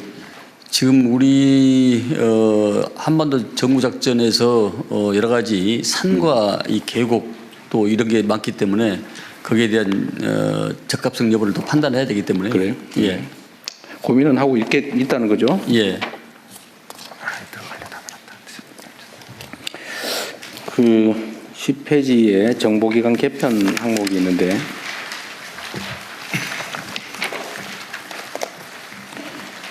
정보기관 개편은 방첩사에 관한 얘기죠. 방첩사와 정보본부입니다. 정보본부. 예, 같이. 요건 나중에 비공개 회의 때 좀 얘기를 해보죠. 네, 알겠습니다. 네. 이제 뭔가 조치를 하긴 해죠. 네.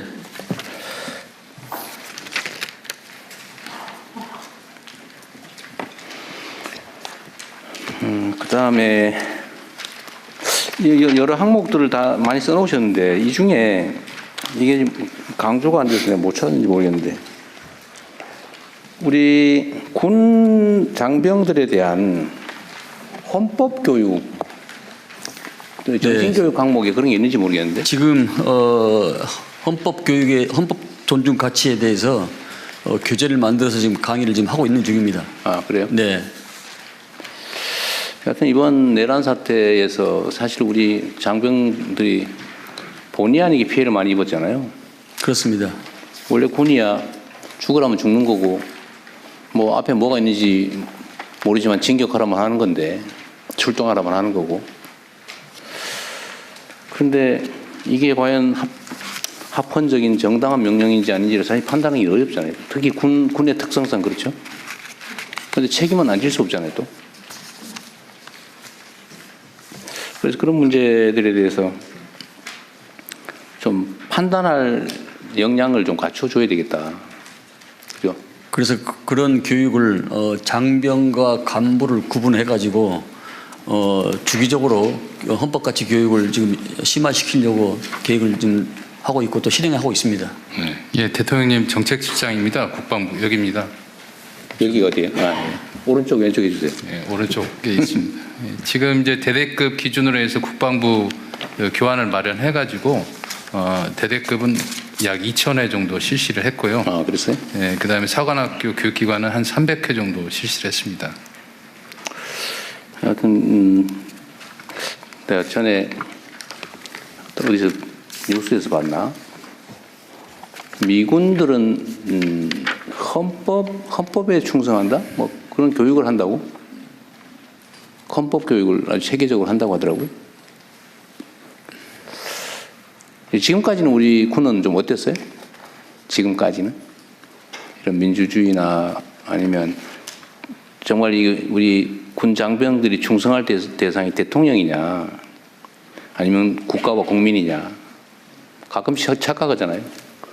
상사에게 충성하는 게 아니라 원래 국가에 충성하는 거고 그게 이제 상사에 대한 충성으로 표시될 뿐이죠. 주로 정원 교육에 대해서 윤리와 정원 교육에 대해서 이 교육이 있었지 헌법적 존중 가치나 이런 것은 없었던 걸로 알고 있습니다. 매우 부족했었던 것 같아요. 저는 이거 각별히 좀 체계적으로 좀 해야 될 일 같습니다. 이런 억울한 일 안 생기게. 그렇다고 책임을 묻지 않을 수도 없는 거고. 그리고 참 책임 얘기가 나와서 그런데 우리 장관께서도 아마 알고 계실 것 같긴 한데요. 이번에 내란 사태 때 출동을 했던 장병들 중에 네.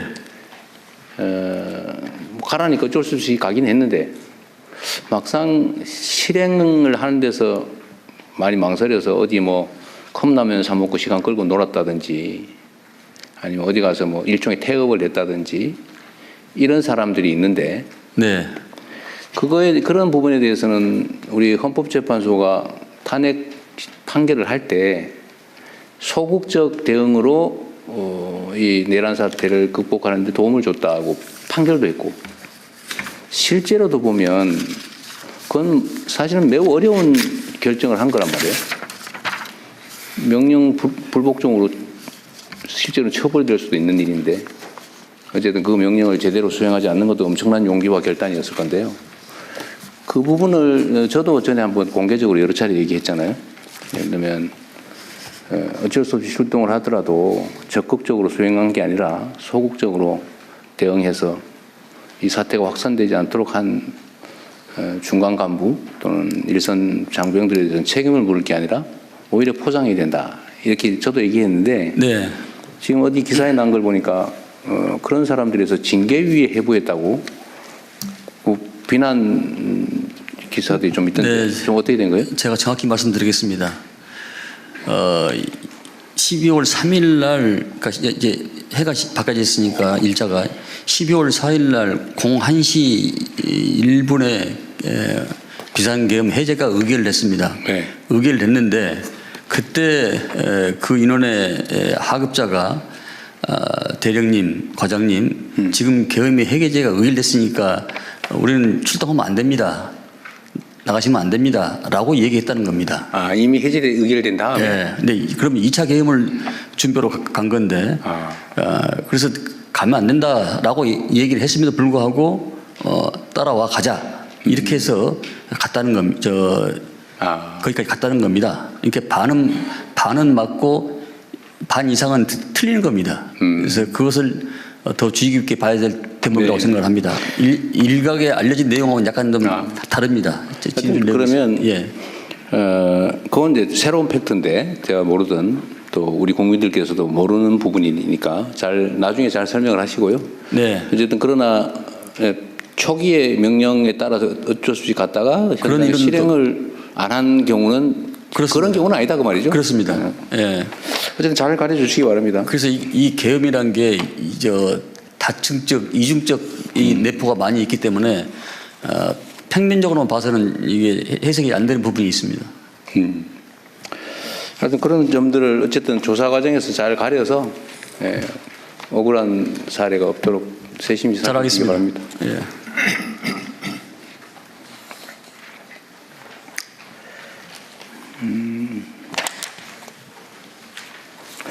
그다음에 이게 이따가 방사청 볼 때도 얘기할 수도 있긴 한데 일단 이 점은 저기 좀 신경을 좀 써주세요. 그 12페이지에 스마트 강군 육성, 첨단 과학기술 기반 스마트 강군 육성 부분과 관련된 건데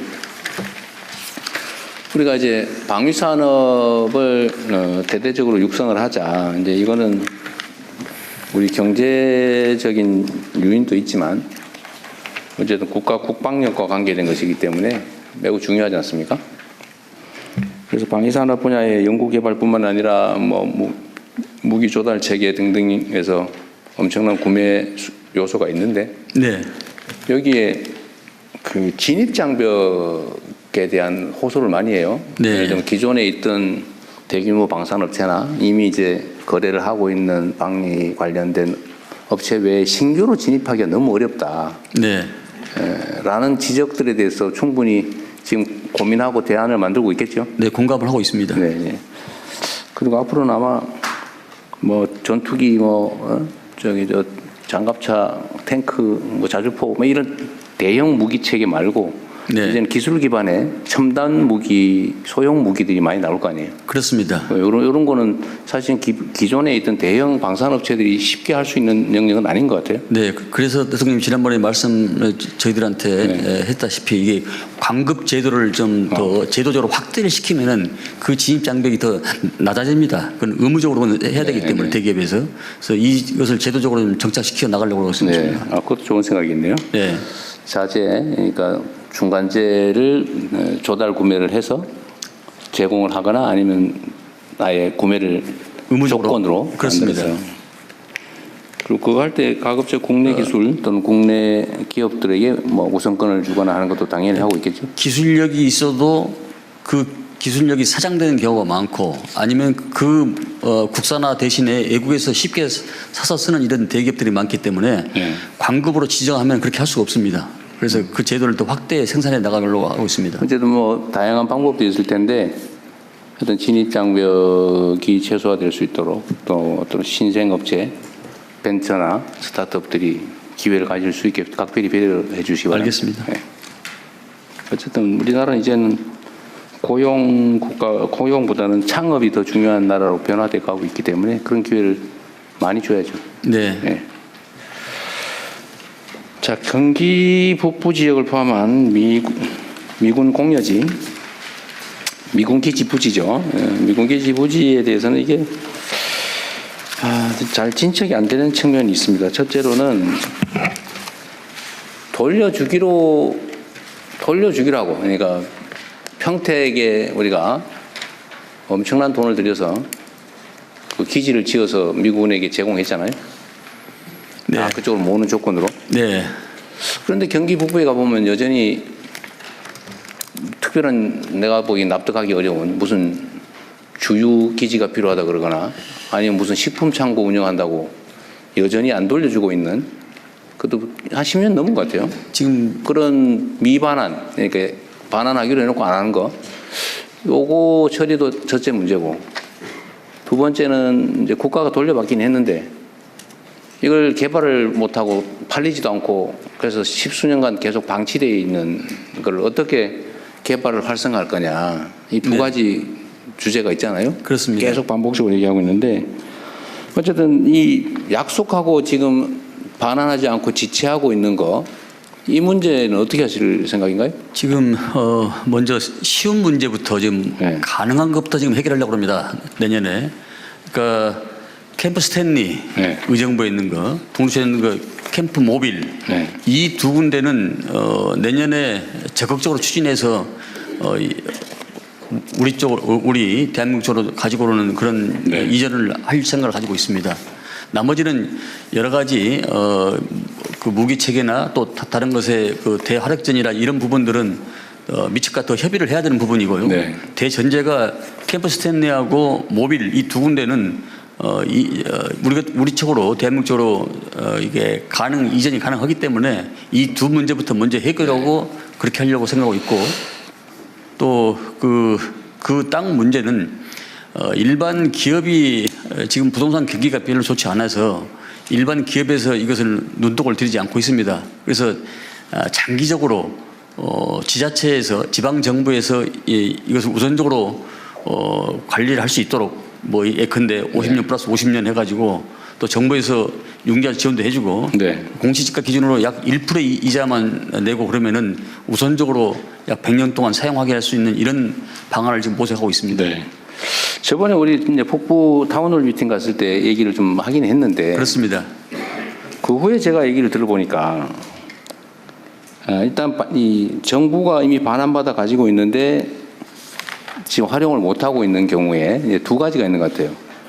첫째로는 지방 정부가 이걸 뭐 도로 뭐 아니면 뭐 공원 뭐 이런 공공용지로 쓰려고 할 때도 나름 깎아준다고 깎아줬는데 80% 70%인가 내게 돼 있는 거를 70%가 지원해주고 30%를 지방 정부가 내게 돼 있는 걸 이번에는 인심 써서 20%만 내고 80% 깎아주는 걸로 결정했잖아요. 예. 근데 그러고 난 다음에도 저한테 들어온 얘기는 뭐냐면 그 20%를 꼭 받아야 되겠냐. 공공용지인데 개발해서 쓰려는 게 아니고 그 동네에 예를 들면 도로 뭐 공원 이런 공공시설 용지로 쓰는데 굳이 돈을 받아야 되겠냐. 정부가 공짜로 해주지는 못할 망정. 이 주장에 대해서는 어떻게 생각하세요?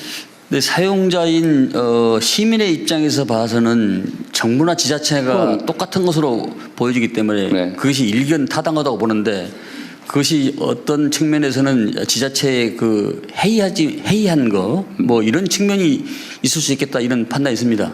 근데 저는 반대인데요.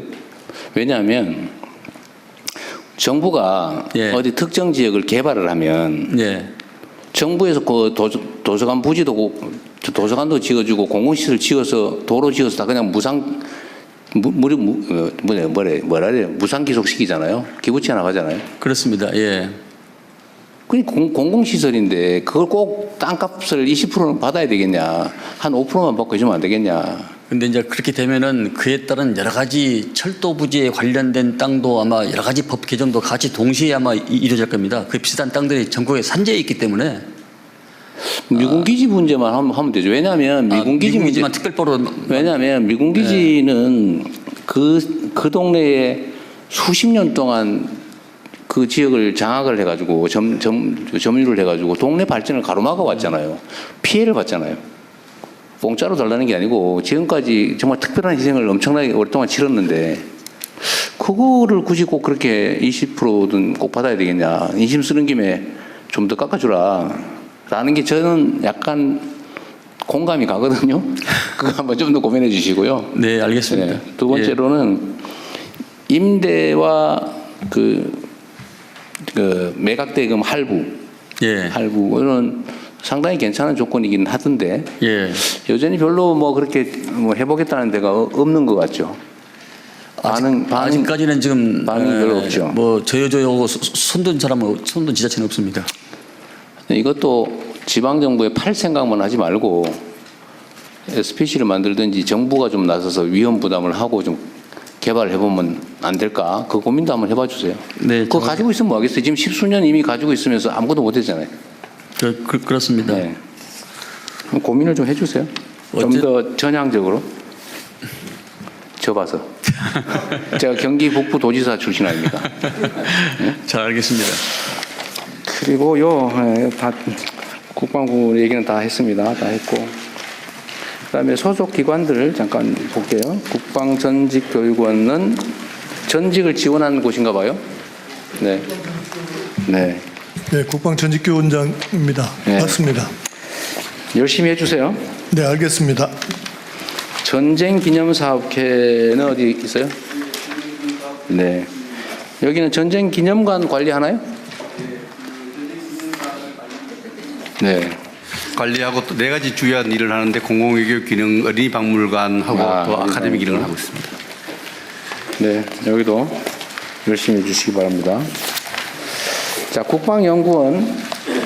예, 국방연구원장입니다. 어디 계세요? 여기 있습니다. 이게 국방과학연구소하고는 또 다른 데죠? 예, 그렇습니다. 일반 국방 정책 연구하는데 그렇습니다. 기술 연구는 딴 데서 하고 여기는 일반 국방 정책에 관한 연구를 한다 그죠? 그 사업 타당성 조사. 타당성 조사도 하시고. 네. 알겠습니다.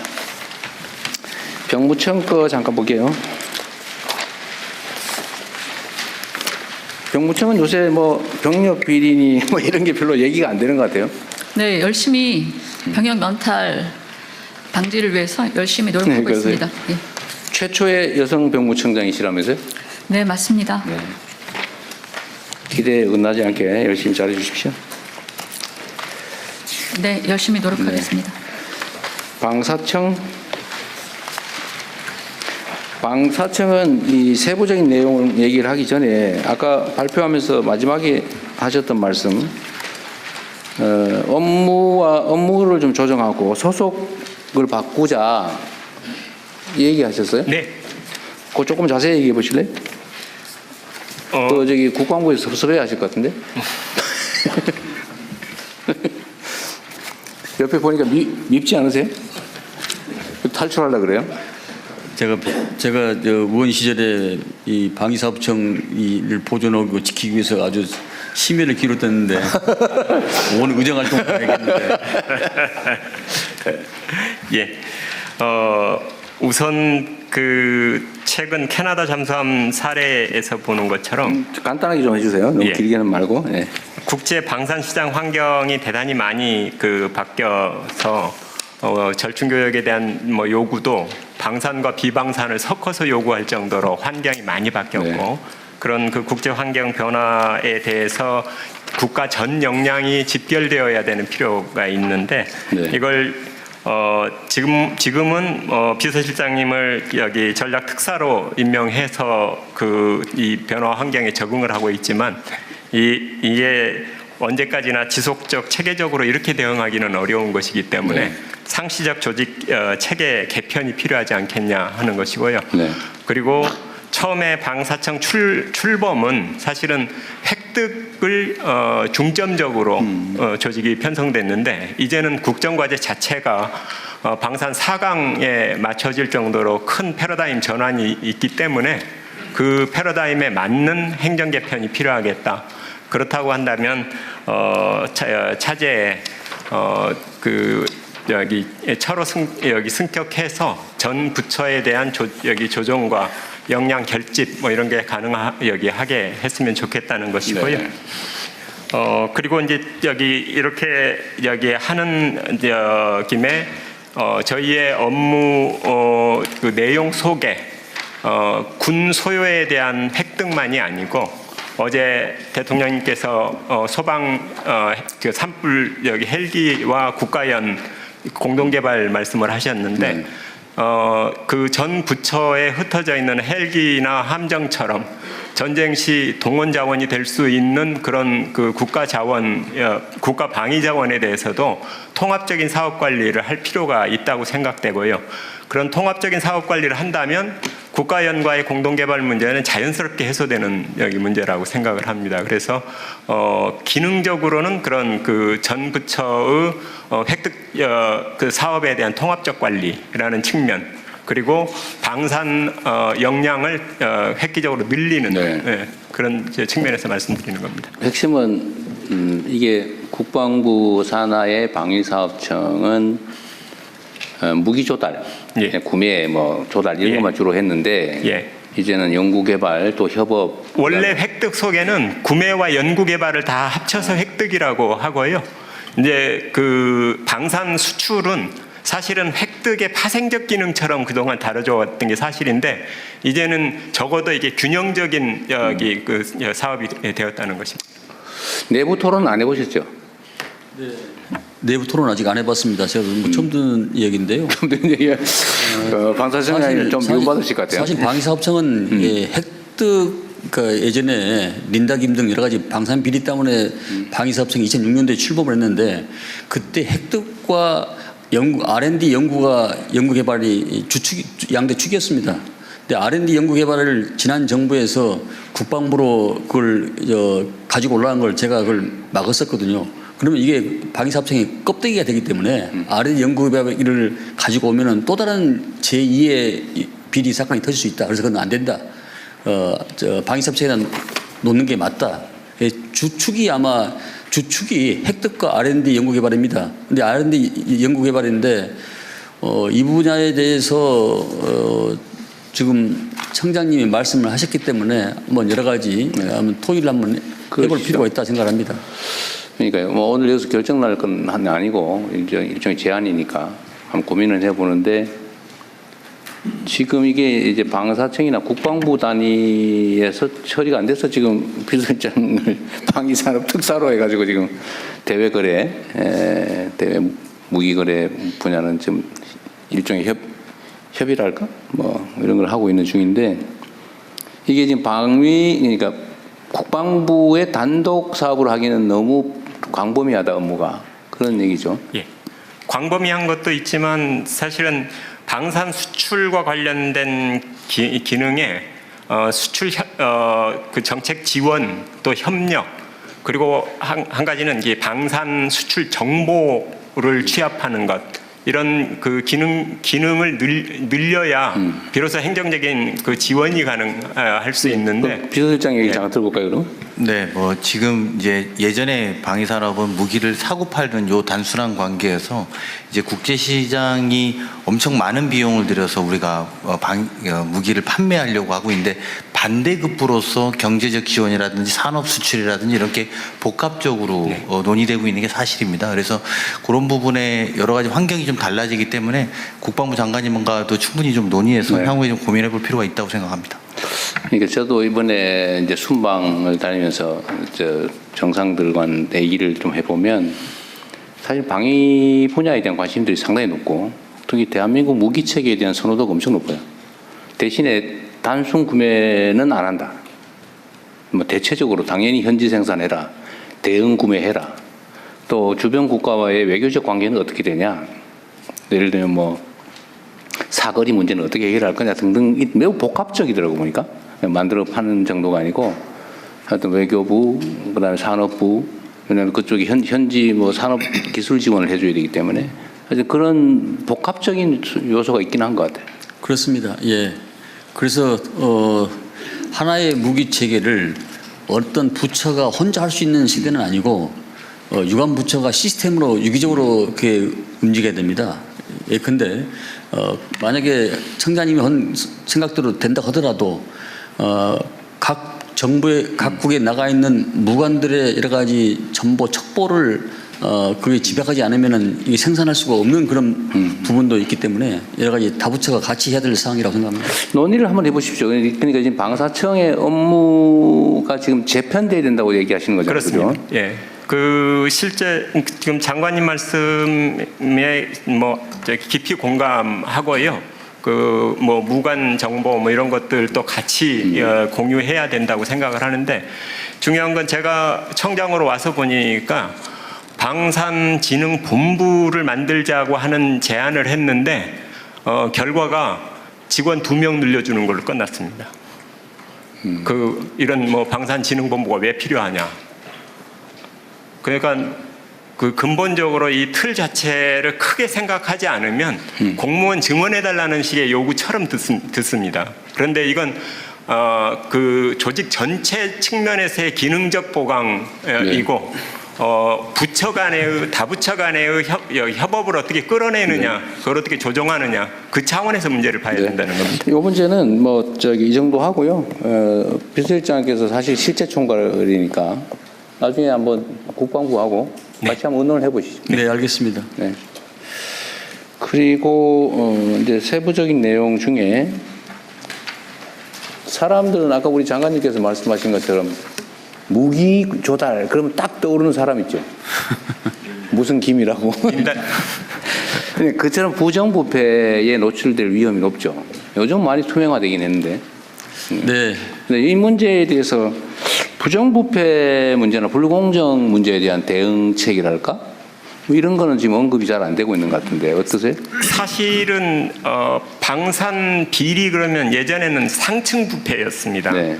부패의 수준이 적어도 장관급 이상의 부패 지금은 하급 공무원의 부패 수준 정도이지 적어도 그 고위 공무원 수준의 부패는 거의 없다고 보면 예, 됩니다. 예. 체계적으로 많이 개선이 됐다. 오히려 뭐 그 저희 청에 검찰 쪽에 파견도 있고 감사관도 있고 이렇게 중층적으로 보고 있습니다. 이 사실 옛날도 아닌데 얼마 전까지 그 무슨 구조함을 만들었는데 소나가 없는 구조함 만들었다. 그거 아세요? 그런 얘기도 안 있었고? 6년 됐습니다. 16년 됐어요? 네. 그 다음에 헬기 개발을 했는데 헬기가 갔다 오니 뭐 이게 주행거리라고 그럽니까? 이게 비행거리? 이게 너무 짧아가지고 전투를 할 수가 없다고. 갔다가 되돌아올 수가 없다고. 그때 옛날 그런 헬기도 모르세요?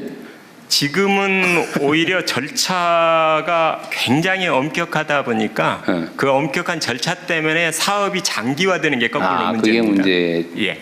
요즘은 어쨌든 이게 뭐 날지 못하는 비행기라든지 이런 건 없나 봐요. 지금은 그런 없습니다. 제가 그 제도 개선 사항으로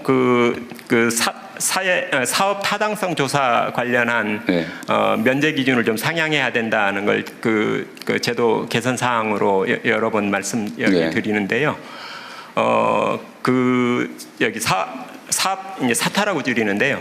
사타를 면제하는 기준을 예타 기준을 그대로 차용해 왔습니다. 그런데 이 방위 사업의 규모 자체가 원체 커서 예타의 경우에는 그 기준인 500억에 해당하는 것이 이거 보는 분들도 이해할 수 있게 사전 타당성 조사, 예비 타당성 조사, 사업 타당성 조사. 예. 여기 저 방위력 개선 사업에 대해서는 사업 타당성 조사라고 그러고요. 일반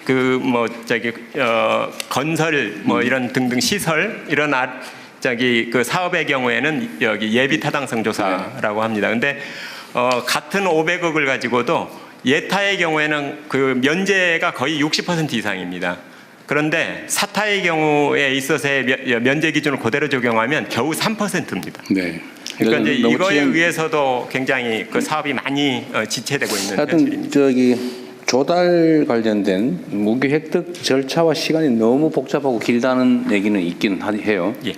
이미 요즘은 과학기술 발전 속도가 너무 빠른데 그 이제 승인 날 때쯤 되면 이미 구기종 되어버리는 그런 문제도 좀 개선책을 만들어야 될 것 같습니다. 알겠습니다.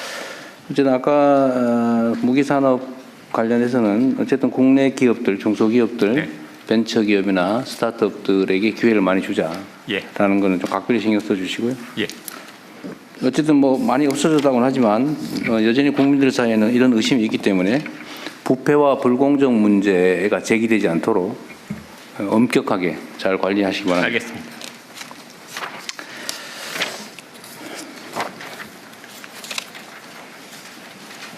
여기 84페이지에 뭐 재밌는 얘기들 많이 써놓으셨던데 획득 절차 얘기는 제가 말씀드렸고 계약 제도를 복수 낙찰제를 도입하자.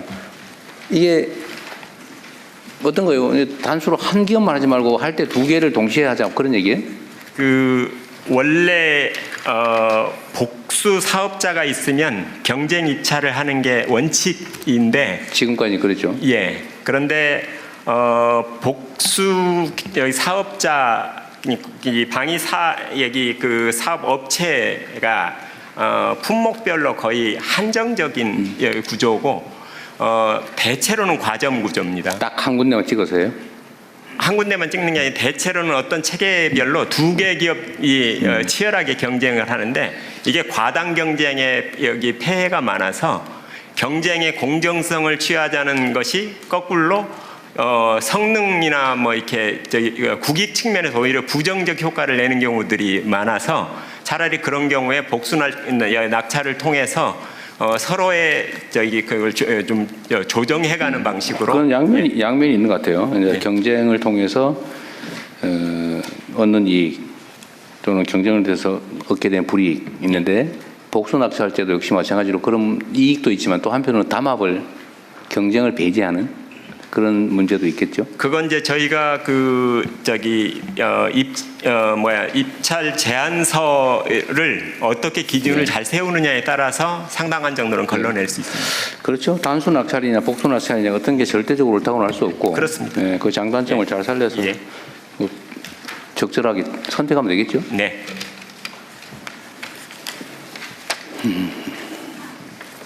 정부에서 신무기, 신기술을 많이 써주면 수출에 도움이 되겠다는 주장도 있으니까 그것도 잘 기회를 많이 만들어 주십시오.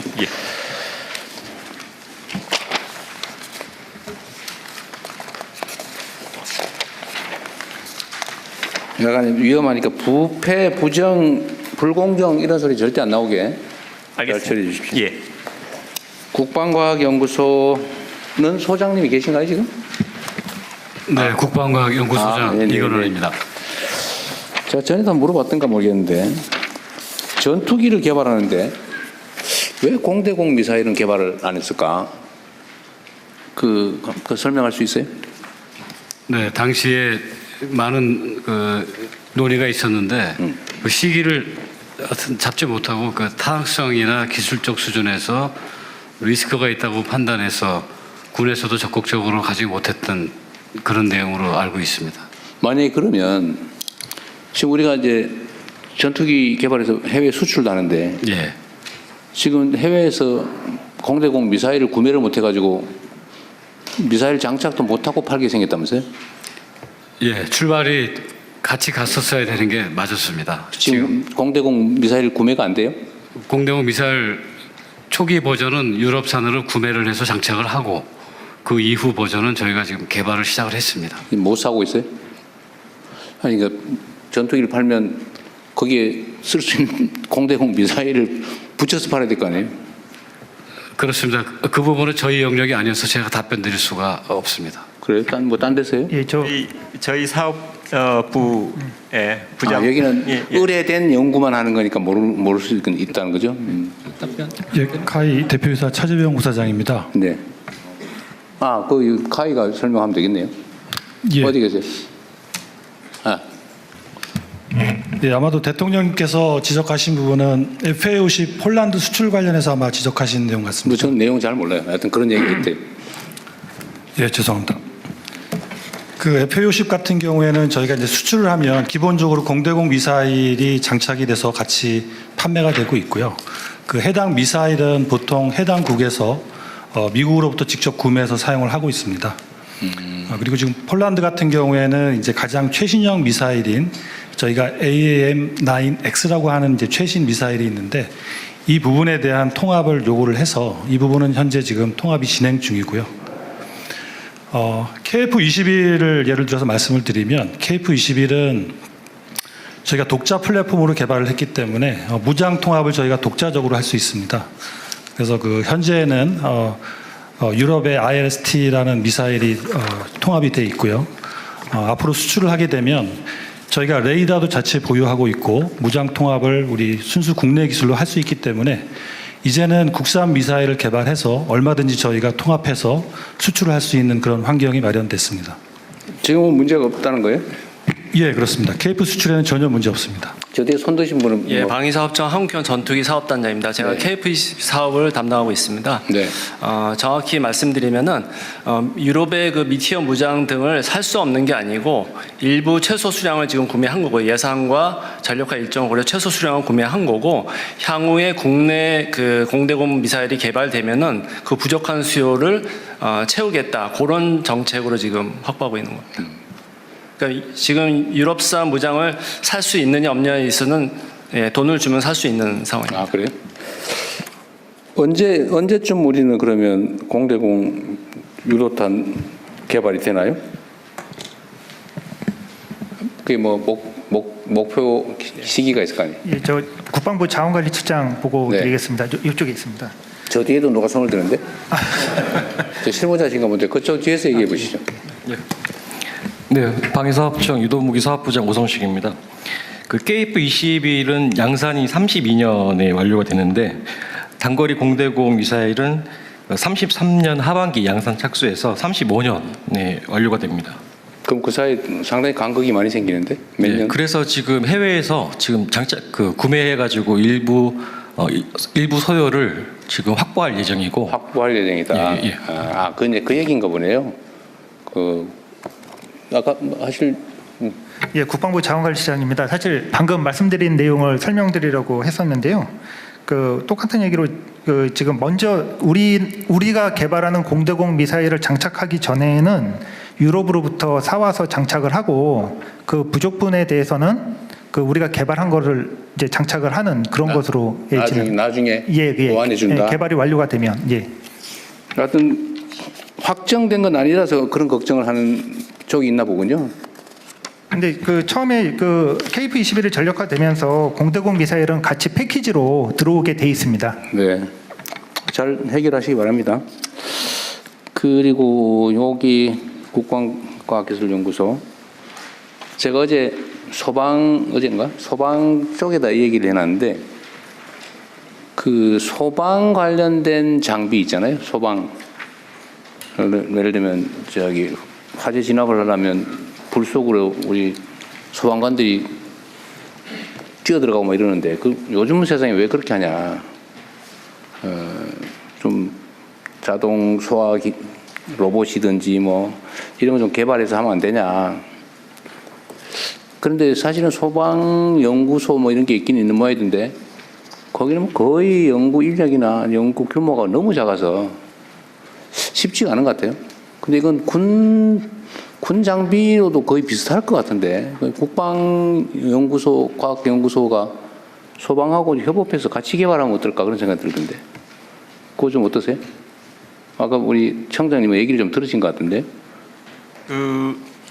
소방 헬기도 지금 군에서 산불 진화 지원하는 헬기가 그러니까 산림청 헬기는 이 바구니에 물을 담는 방식인데 군에서 개발한 거는 아예 물통이 헬기 안에 들어가서 바로 여기 직사를 하는, 그래서 굉장히 효율적인데 이제 그게 단점은 물통이 들어간 것을 쉽게 빼지를 못해서 이 헬기를 다른 용도로 쓰는데 거꾸로 제약이 생긴다 그래서 이제 사업에 약간 제동이 걸리긴 했는데 제가 듣기로는 예컨대 사족 보행 로봇도 개발이 됐다고 하는데 화재 진압 이런 측면에서 군 기술을 같이 쓸 수 있는 그런 영역들이 꽤 있을 것 같습니다. 약간만 변형하면 같이 쓸 수 있을 텐데. 국방부 자원관리실장 보고 드리겠습니다. 아까 전에 실제로 그러한 부분에 대해서 국방과학연구소하고 소방청 내에 있는 국립소방연구원하고 지금 기술적 의견을 지속적으로 교환을 하고 있고요.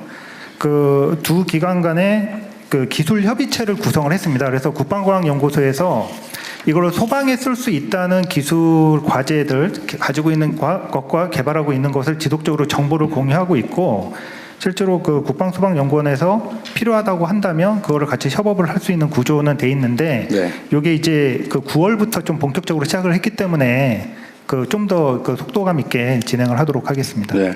어쨌든 국가 역량이라고 하는 걸 굳이 쪼개가지고 낭비할 필요는 없을 것 같고, 협업할 수 있는 건 최대한 협업 좀 하면 어떨까. 저는 그래서 사실은 연구소도 그냥 물리적으로 합쳐가지고 한 부서로 운영하면 어떨까 싶은 생각 들더라고요. 뭐 쉽지 않겠죠.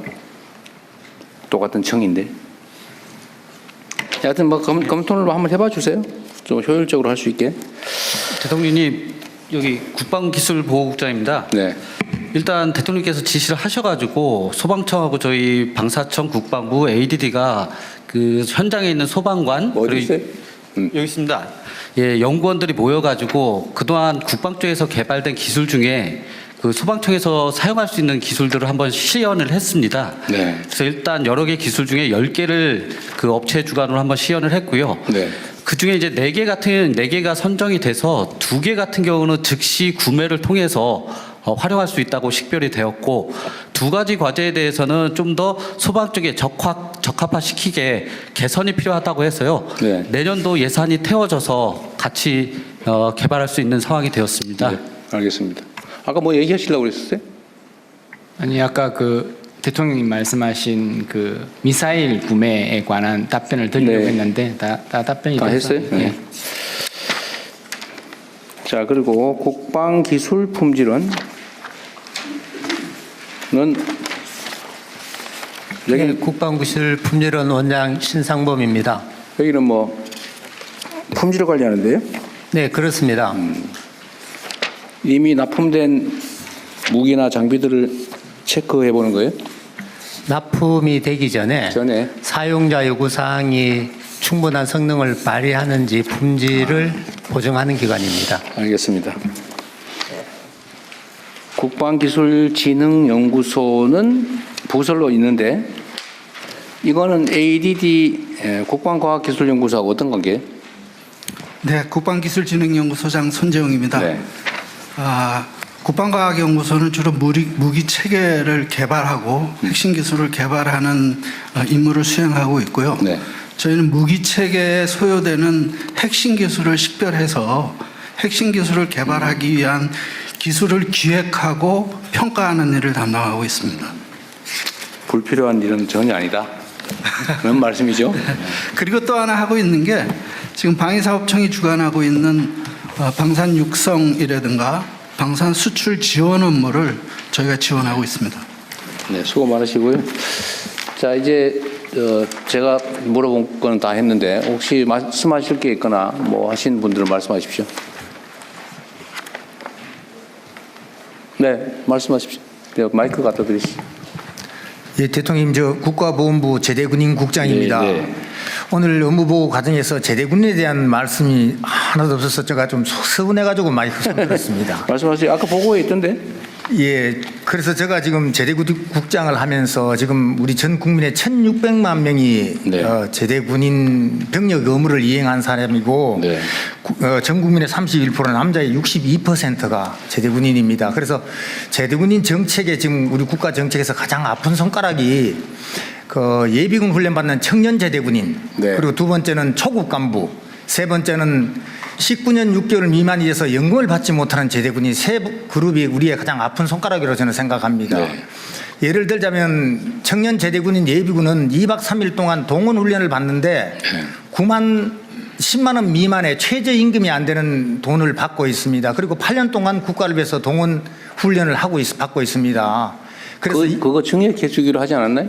그래서 이런 제가 이제 제대군인 측면에서 이제 말씀을 드리는 겁니다. 저는 청년 제대군인을 관장하고 있기 때문에 그런 말씀을 드린 겁니다. 국방부 뭐에서도 많은 관심을 갖고 있는 거 제가 알고 있습니다. 그래서 제가 민생 접점에서 제대군인들하고 이렇게 얘기를 해보면 청년 제대군인들이 8년 동안 동원 예비군이고 사업을 하지 못하면서 동원됨에도 불구하고 그런 제도가 좀 미약하다는 얘기를 많이 들었고 그다음 두 번째는 초급 간부는 지금 현재 옛날에는 과거에 그 특채 제도가 있었고 또 어떤 대기업에 취업할 때 큰 영향이 많이 있었는데 지금은 그런 제도가 없고 병사들과 월급이 비슷함에 따라서 전역자가 대폭 지금 증가하고 있습니다. 그래서 보건부에서 주고 있는 전직 지원금이 부족해 가지고 전화해서 줄 정도로 이렇게 전역자들이 많이 증가하고 있습니다. 그래서 초급 간부에 대한 어떤 대책이 앞으로도 좀 많이 시급하고 그다음에 19년 6개월이 되지 못해서 전역하는 연금을 받지 못하는 제대군에 대해서는 정말 공무원들은 10년만 근무하면 연금을 일부 조금씩 받고 있습니다. 그래서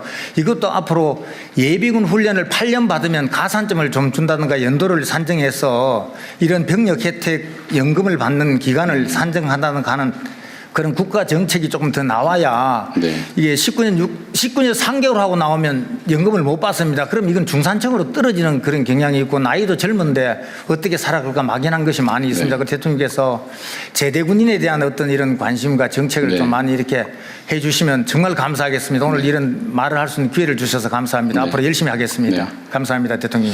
그 청년 예비군 그러니까 예비군에 대한 수당 보상은 증액해 주겠다는 게 제 공약이었던 것 같은데 그거는 별도로 안 챙겼어요? 이번에도 약간의 수당이 인상된 걸로 알고 있습니다. 그래요? 대통령님 제가 말씀드리겠습니다. 네, 말씀하세요. 예비전력국장 김신숙입니다. 지금까지 예비군 훈련은 그 세 가지 유형으로 구분이 되어서 네. 훈련비를 주는데 1-4년차 중에 동원훈련 1형에게만 돈을 줘왔고 네. 나머지 유형에는 전혀 훈련 보상비를 지급하지 않아 왔습니다. 아, 그랬어요? 네. 그런데 작년에 일단 그 나머지 유형 중에 동원 2형에 대해서 일단 처음 지급할 수 있도록 예산 편성과 법 개정을 완료를 했고 올해 다시 대통령님의 공약 과제로 들어가서 네. 저희가 나머지 지역 예비군 5-6년차 예비군들에게도 전원 뭐 작은 금액이지만 훈련 보상비가 지급될 수 있도록 이번에 예산 편성 완료했습니다. 하루에 얼마씩 주기로 했어요? 하루에 그러니까 지역 같은 경우는 하루에 10,000원으로 해서 10,000원? 1인당 20,000원을 받을 예정입니다. 그다음에 2박 3일 하는 동원 훈련 1형은 지금 95,000원, 4일 하는 동원 2형은 50,000원을 받게 돼 있습니다. 하루에 5만 원이 아니고 아닙니다. 4일 동안 합쳐서 5만 원. 이거 따로 한번 챙겨보세요. 이게 전에 이거 너무 적다 그래가지고 올려주기로 했는데 너무 소심하게 올리신 것 같네요. 대통령 제대군인 국장입니다. 그 네. 접점 지역에서 청년들을 보면 2박 3일을 훈련하는데 10만 원이 안 되는데 최저임금이 올라가 1,030원이고 내년에 1,350원인가 네, 알았어요. 네. 되기 때문에 요거 이게 좀 따로 한번 챙겨볼게요. 10만 35원인가 그렇게 네, 대통령실에서 챙겨보겠습니다. 예. 연금을 못 받는 군인이 있다. 20년이 안 돼가지고. 19년 6개월 이상 돼 왜 연금을 19년 6개월 한 넉 달 더 있다 나오지 왜 미리 나왔을까요? 그 강제 전역을 당해서 그렇습니까? 아니면 진급을 못 하거나 또는 계급 정년에 예, 대해서? 계급 정년도 있고 하기 때문에 그게 안 돼서 나오는 친구들이 많이 있습니다. 그래서 이것도 한번 고무적으로 한번 생각해 볼 필요가 있다고 생각합니다. 대통령님, 그 네. 인사복지실장입니다. 네. 연금을 담당하고 있습니다. 이제 제대군인 국장님 말씀을 하셨는데 실질적으로 19년 6개월 돼서 연금을 못 받은 분이 현재로서는 거의 없습니다. 왜냐하면 소련 같은 경우가 그 대상이 됩니다. 그렇게 되면 19년 6개월이 되면 지금 약간 복무기간을 연장을 해서 20년이 될 수 있도록 그 제도가 마련되어 있습니다. 해주고 네, 있어요? 그렇습니다. 그렇기 때문에 거기에 대해서는 어느 정도 보완이 됐고요. 실질적으로 보면 상사 같은 경우도 실질적으로는 다 받을 수 있습니다. 그렇기 때문에 저런 문제점은 없는데 아까 저런 사례는 실제로는 없다. 네, 거의 없습니다. 네. 그 소수는 있다 하더라도 뭐 아주 작습니다. 네.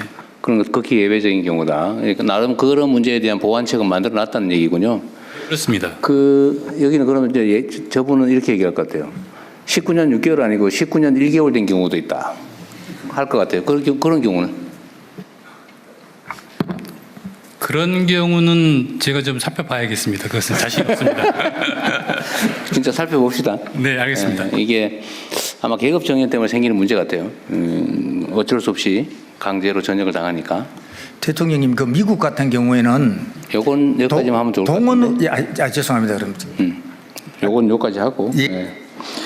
자, 그것도 그런 사례가 있는지 한번 검토해 보자는 거니까 한번 해보고 얘기합시다. 네, 알겠습니다. 한번 챙겨보세요. 그 다음에 초급 간부들의 요새 전직이 늘어나서 좀 문제가 있다는 부분은 이번에 이 문제는 많이 개선을 해놓은 것 같아요. 네. 네. 계속 앞으로 개선해 나갈 거고. 네, 지금 윤석열 정부 들어서 이 병장 월급이 205만 원이 됨으로써 초급 간부가 또 부사관들이 상당히 박탈감을 느껴가지고 예전 수준으로 병장과 부사관이 180만 원 월급 차이가 있었습니다. 그래서 중경기 이상 수준으로 지금 대폭 아까 보니까 자료에 180만 원 차이를 만들겠다는 거는 그렇습니다. 바로 385만 원을 최저로 만들겠다는 지금 얘기인데 그 정도까지는 아니고요. 그걸 써있는데 180만 원 차이를 만들겠다. 네, 205만 원이면 180만 원 차이를 만들면 385만 원인데 자료는 그래 돼 있어요. 네, 제가 추후에 보고 드리겠습니다. 이게 봉급 기준이 아니라 이제 수당하고 다 합치면 결과적으로 풀하면 그 정도 될 수 있다는 취지고요. 수당, 봉급 자체는 이제 이전보다는 획기적으로 좀 올리는 게. 네네. 또 초급 간부의 처우 개선 문제는 국방부에서도 생기고 있고 저도 네. 관심 사안이니까 조금만 더 상황을 지켜보시죠. 이제 또 없어요? 그러면은 우리 보훈부는 퇴장하시고 말씀하세요, 병부청장님. 네. 제가 한 말씀 드리겠는데요. 저는 대통령님보다 총리님께 한 말씀 드리겠습니다. 저희 병무청에서 굉장히 중요한 과제가 있는데 병무청 자체만으로 해결이 좀 어려운 다수 부처가 연관된 사항이 있습니다. 시간 관계상 오늘 내용은 말씀드리지 않고 별도로 시간을 내주시면 말씀드리겠습니다. 시간을 내주시지 말고요. 저 텔레그램 주소 알려주세요. 알았습니다. 네, 감사합니다. 그 별도로 나중에 보고하시면 잘 챙겨볼 겁니다. 또 없으세요? 대통령님, 아까 그 303 그 하사역입니다. 네네네. 그에 답변 드리겠습니다. 아, 네, 그 사이 알아내셨군요. 180만 원 관련돼 가지고 그건 어떤 의미냐면 지금 병장 같은 경우가 205만 원입니다. 월급이. 근데 실질적으로 수령이 205만 원이 아니라 병장 월급은 150만 원입니다. 그리고 나머지 자기가 저축하면 55만 원을 저축하면 정부에서 추가적으로 55만 원을 100% 매칭 지원해 매칭해준다. 예, 그렇기 때문에 여기서 말하는 180만 원 차이라는 것은 150만 원하고 향후에 제도 개선이 되면 처우 개선이 되면 330만 원이 됩니다. 그렇기 때문에 180만 원 차이 내겠다. 네. 그런 의미입니다. 네, 표현에 대해서 제가 이해를 잘 못했군요. 알겠습니다. 네, 또 없으세요? 없으면 저기 뭐 예, 이어서 국방부 비공개 업무 보고가 토의가 실시됩니다. 본부하고 이제 방송은 좀 빠지고 국방부만. 근데 이 저기 국방부 논의하는 것도 이게 다 전원이 있을 때 해도 괜찮아요? 괜찮으시면 기자분들께서 비공개